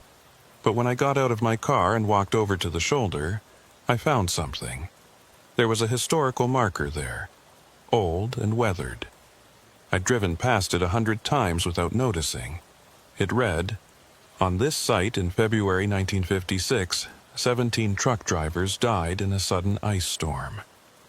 A freak weather event caused temperatures to drop from 40 degrees to below zero in minutes. Black ice formed on the highway without warning. Vehicles lost control and collided." The storm ended as quickly as it began, leaving investigators puzzled about the cause. This marker honors those who lost their lives. February 1956. 70 years ago. 17 drivers. Trapped on the highway when the ice came. Dead before they could understand what was happening. And according to the marker, the storm ended as quickly as it began. Like it hadn't been a natural weather event at all. Like something else had caused it. Like the ice had been learning. Testing. Figuring out how to trap drivers without needing actual weather conditions. I walked back to my car and sat there for a long time, thinking. The voice on the radio had said dozens of drivers were trapped in the loop. Maybe hundreds. And it had been happening for years, decades. All those drivers, all those lives, consumed by the ice. I should have left then. Should have driven away and never looked back. But I remembered something the voice had said. Some drivers have broken through. I've heard them fade away on the CB. Some drivers had escaped, which meant the ice wasn't all-powerful, wasn't inescapable, which meant there might be a way to free the others. I called Officer Hernandez, the state trooper who'd investigated the I-80 incidents. I didn't know if he'd believe me, but I had to try. He listened to my story without interrupting. When I finished, he was quiet for a long moment. Then he said, "You're the third driver who's told me about mile marker 147. The other 2 disappeared a week after they called me. I never found them. What happened to them? I don't know, but I think they went back, tried to help the others, and the ice took them. Why? Because the ice doesn't want to let go. Every driver it has is energy, life, warmth. It's not going to give that up easily. And if drivers start figuring out how to escape, if they start helping each other, the ice loses its power. So what do? We? You mean you're planning to go back? Someone has to. Jake, listen to me. I've been investigating these incidents for years. I've lost good people trying to understand what the ice is and how to fight it. The best advice I can give you is to stay away. Don't drive that highway. Don't go near mile marker 147. Just live your life and be grateful you got out. But the others are gone. They've been gone for years, decades. They're not suffering. They're not conscious. They're just part of the ice now. Trying to save them will only add you to their number. He hung up. I sat in my car, watching the traffic go by on I-29. Normal trucks, normal drivers, none of them knowing they were passing the entrance to a loop that existed between miles. A trap that had been claiming drivers for 70 years. I should have listened to Hernandez, should have driven away and never come back. But I didn't, because I'd heard the voice on the radio. I'd heard the fear and the loneliness and the desperate hope that someone, someday, would figure out how to break the loop permanently. And maybe I couldn't free all of them. Maybe most of them were too far gone, too integrated into the ice to ever be separate again. But maybe I could free one, just one, and maybe that would be enough. I started my car and drove away from mile marker 147. But I'd be back. Not today, not tomorrow, but soon. Because black ice never cracks. But that doesn't mean it can't be broken.